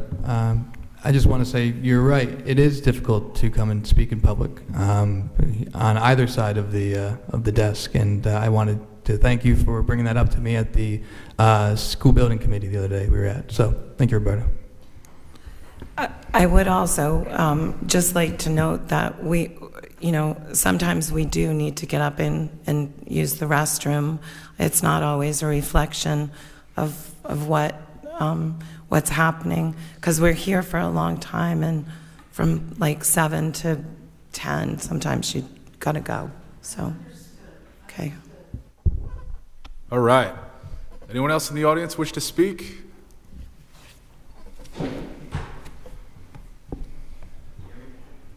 Yep. Press the button. That one? All right, awesome. My name is Sean Aguirre. I'm a student at the high school, so the issues you guys talk about here affect me directly, and I just want to say I appreciate these meetings being open, and I get to hear from you guys, and I know you guys care about my school. You're all my neighbors, and as my neighbors, I would never come up here and disparage you. I know you're all, I like all of you. You're all very nice. So I appreciate what you do, and you should know when I come up here, I'm not intimidated by you, but by myself, my own voice, I don't know. But I appreciate you guys. So thank you for what you're doing, and keep doing it. So thank you guys. Thank you, Sean. Thank you, Sean. Okay. Anyone else in the audience wish to speak? All right, we're going to move on. Next on the agenda is appointments. Before we go to that, there's the town manager's report. That I know he says nothing, but I have. Anything on the town manager's report, Jim? There is, Council President, there's one item, just to, December 5th, it's the School Building Committee. I just want to give you an update. School Building Committee will be held on December 5th at 6 p.m. here in the chamber. The topic of discussion will be value engineering and cost reductions for the new high school. It'll be an important meeting to, that question comes up a lot about what, if we get pricing that's higher than anticipated. We're also looking at the geothermal well, and as I briefed you on it last week, the town council, the school building committee would like to present a presentation to you on, what it would cost, and if that's what you want to prioritize for the high school. So next meeting, December 5th, 6 p.m. here, school building committee, and we'll discussion on cost reduction and value engineering. Awesome. Thank you, Jim. That's it. Go ahead. So, on the school building committee, the school project, the rendering of the high school, we've been told multiple times it's going to change, but it still shows that very sterile, prison-like industrial feel that doesn't reflect the town character that we've sort of worked to try to make as part of the high school project. Will we see a new rendering at any point? I know the school building committee has addressed that, and Luke, the most recent thing, if you want to address what they're doing with that new rendering. I ask because people ask me. I know it's coming. I just want to know when. We know it's an issue, so we're addressing it. Yeah, it's a great question. We've been having meetings in the background pretty extensively on value engineering and the design. This came up specifically. I've also, multiple people have weighed in, also on the administrative side, to say it needed to change. I don't think you'll see another iteration until we get past value engineering, because what we're looking at now is the material selections, right? What can we get down, and then what do we have to actually work with to make that facade? But I can tell you unequivocally that SLAM has heard loud and clear that we'd like to see changes and more in line with what was shown a year or more ago during those sessions when we had 50 or 60 photos up and people voted, right? And I don't forget that either. I don't think town manager or I do. So we're holding their feet to the fire. You will have new renderings. The community will see new renderings. It's just, it'll take a little bit of time. We're getting there. So my other piece of that is the 5 people that are really approving and advancing this project haven't really seen anything to be like, oh yeah, we really like that, stay in that direction. Or, so like, do we have any role in what that evolves to? So the building committee makes recommendations, right? Right now, a lot of it's based on the program, right? That's priority. So we have X amount of classrooms, we need an auditorium, we need a gymnasium. You put all those pieces together, you get blocks, right? That's really what we're at right now, and a lot of that hasn't changed from our initial designs. Actually, I think Studio J did a fantastic job early on, because we're not straying far from that. A lot of cities and towns start with one thing, and then all of a sudden their end product's completely different. What we will be, and what we're asking for to come on the 18th on a joint session, there has to be some serious discussion, because quite frankly, there's value engineering that has to happen, and it's going to impact program and also perhaps the aesthetics of the building and what direction we go. That is the time where council really can weigh in. Like, those are the critical elements that are going to come down to this body's decision, because there's price impacts and how we move forward with that. Not just geothermal, but there's some other components that we're considering. And so I would highly advise, the 5th is going to be a big meeting for the SBC with some heavy discussion and doses of reality. That'll be the first introduction, and then we'll come into the council and the school committee to update you, and that'll be your, there's going to be continued discussion as far as the project. So it'll get to what you're going towards, I promise. I just don't want it for it to be like, oh, you missed that window of opportunity to say, you built it and it looks like that, and we would be horrified. Yeah, you're not there. Trust it. Even though you've seen that rendering, I know it's a little scary because you start seeing things coalesce at this point. We're not there yet. We still have a lot of work to do. Good. Are we looking at the December meeting of the council to have SBC present to us?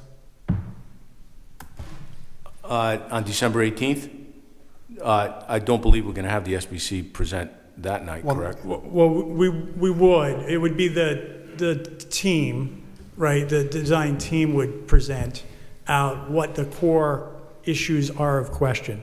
So there'll be some elements of the value engineering and sort of the programming that has to be discussed among the school committee and the town council. The SBC doesn't want to be the deciding factor on a few of these issues because there's some major impacts. Yeah, no, I'm sorry. He's right. That is what we're planning to bring to you.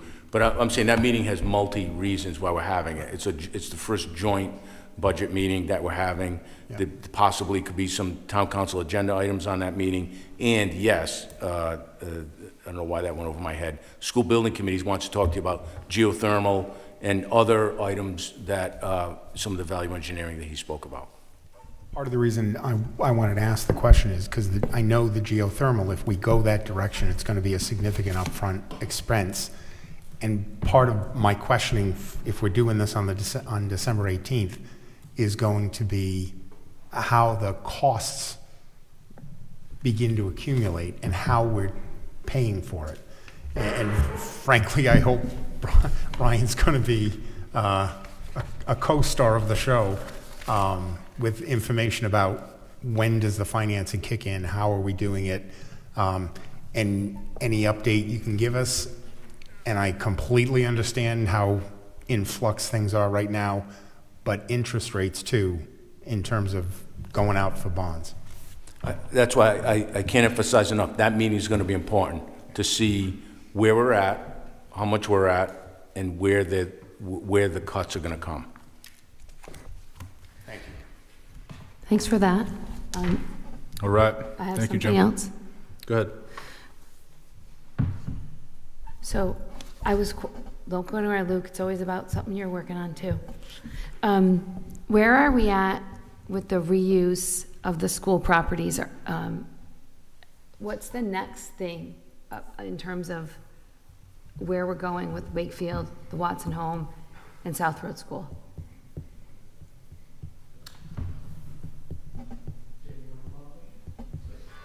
So this is another thing that I think we're at a point where we're going to have to convene with council. I believe the town manager did send out We were going to, now that we asked for a special meeting in December, was it the 21st?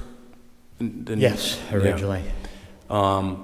We're trying to jam a lot into December, which, we have a lot of meetings, so we're going to probably have to do it in January, is that correct? We had a tentative date of November 21st, which passed us. But what about December? That was the date, the next date. December was a second potential date. So Union Studios would like to meet with the council in a work session format, literally around the table with plans and tracing paper and markers, and basically have a design charrette and a discussion with you on your opinion of the conceptual plans, the density, the style of development, and how you would like to move forward in that workshop type session. Can we have Habitat for Humanity present at that meeting? Or can we have a separate meeting with nonprofits about and figure out, how much we can get done from them? So instead of paying additional money for... I'm kind of more in favor of sort of an all-encompassing work session dedicated to affordable housing, and a large portion of that to include Union Studios giving detailed updates and explanations and collaborative back and forth as to what do we think as far as where we want to go forward with these vacant town buildings, but not only limited to that, but also other areas of affordable housing and other paths we can take to sort of help increase the supply. That's sort of where I was hoping to have like a one-night, all-encompassing affordable housing special work session. I think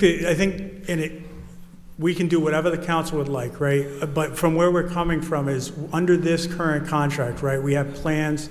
We're looking for some solid direction, right? We have input from boards and commissions, which we haven't really conveyed all of that to you yet, which is substantial.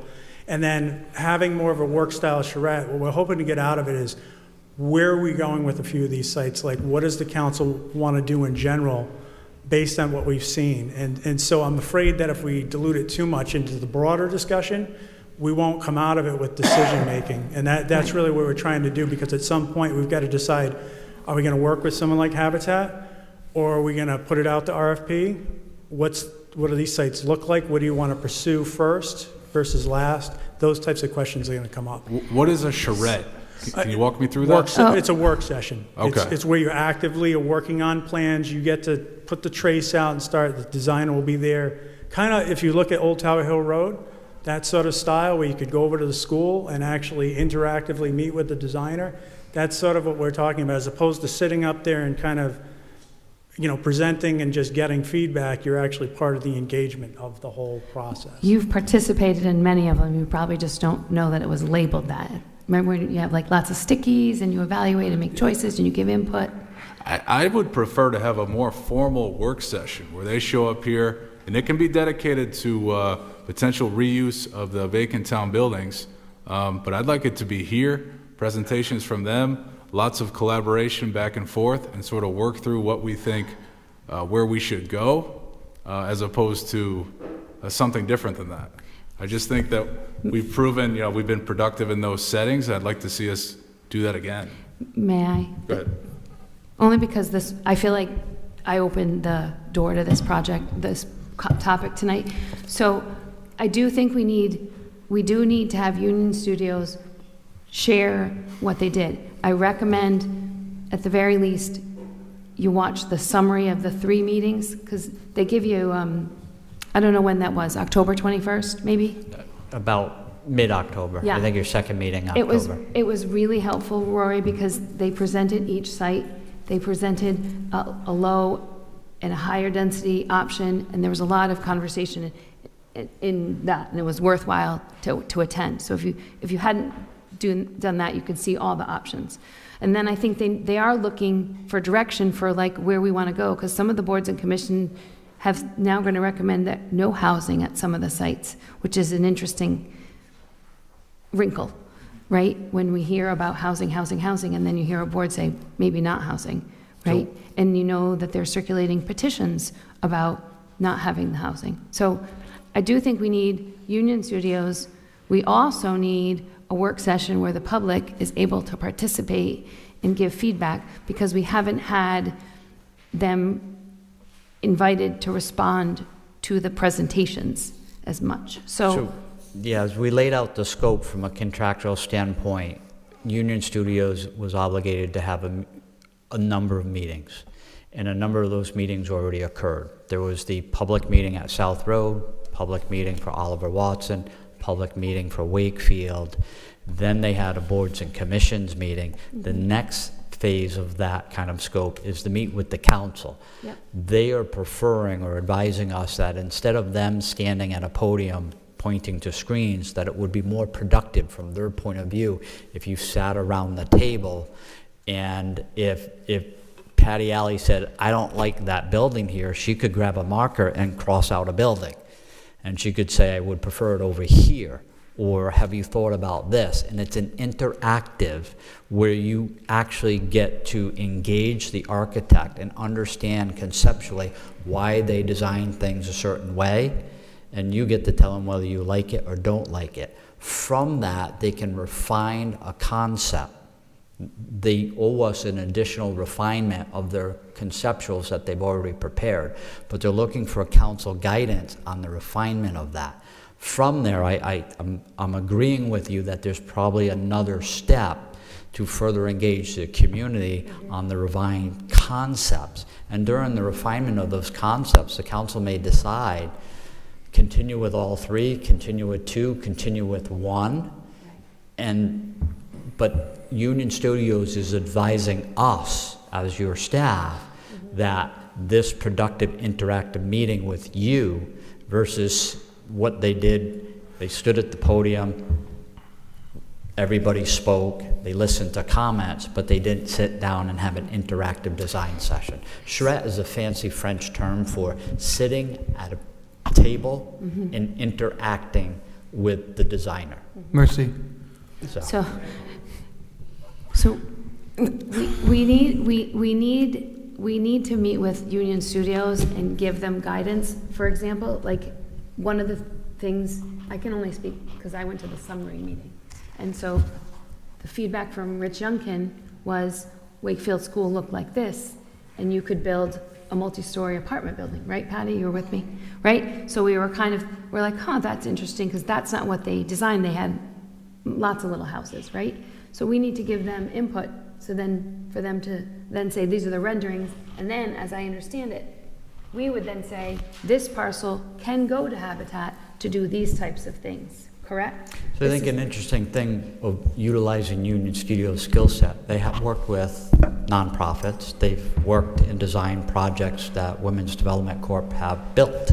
So they have that experience and that knowledge. So meeting with them, I don't want to say, Habitat may not be there, Women's Development Corporation may not be there with a seat at the table, but your design firm works with them hand in hand. I would just on a like to number of have them projects. at the table. I don't want to continue to exclude them. I want them there. If we're going to possibly have them be the one that builds these projects, I feel like their experience is far more worthwhile than mine. I don't know about where a building should go. I would rather hear, I'm interested in getting 100% affordable housing. I'm not really interested in, as a first option, just trying to pursue like 25% or whatever.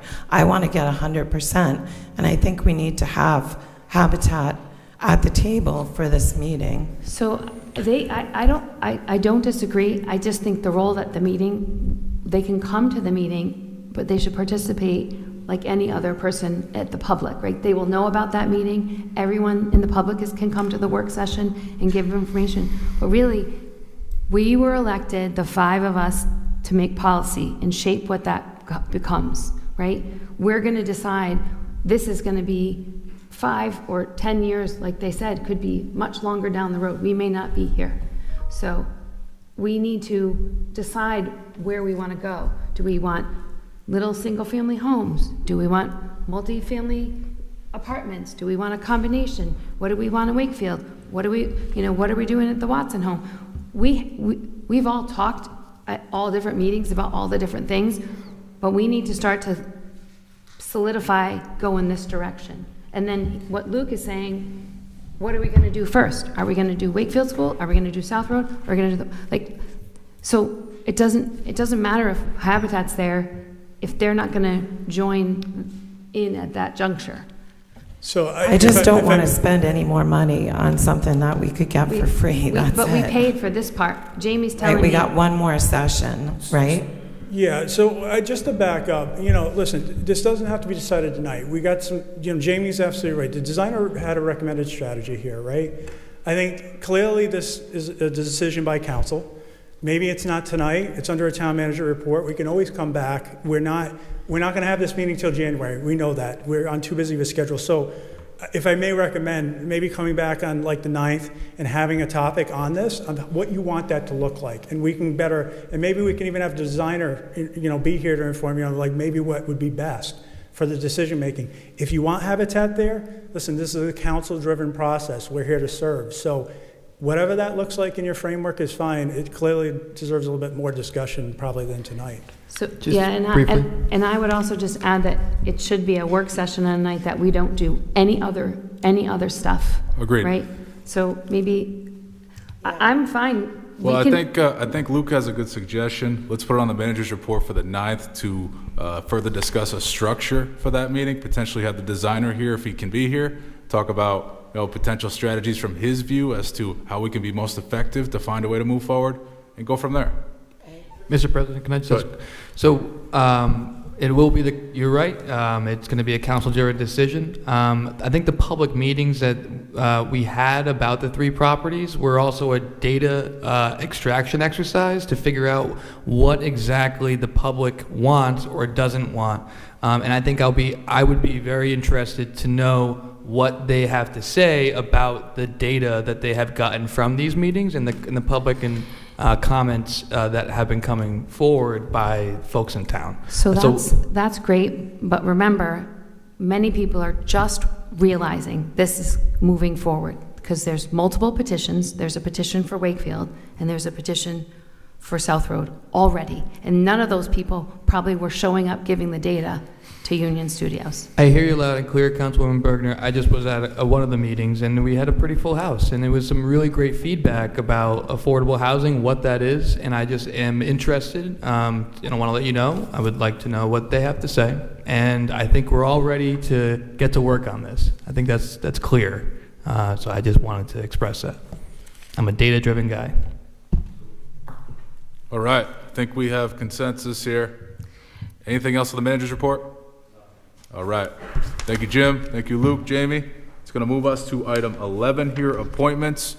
We took up interviews for 3 persons looking to be reappointed to the Affordable Housing Collaborative.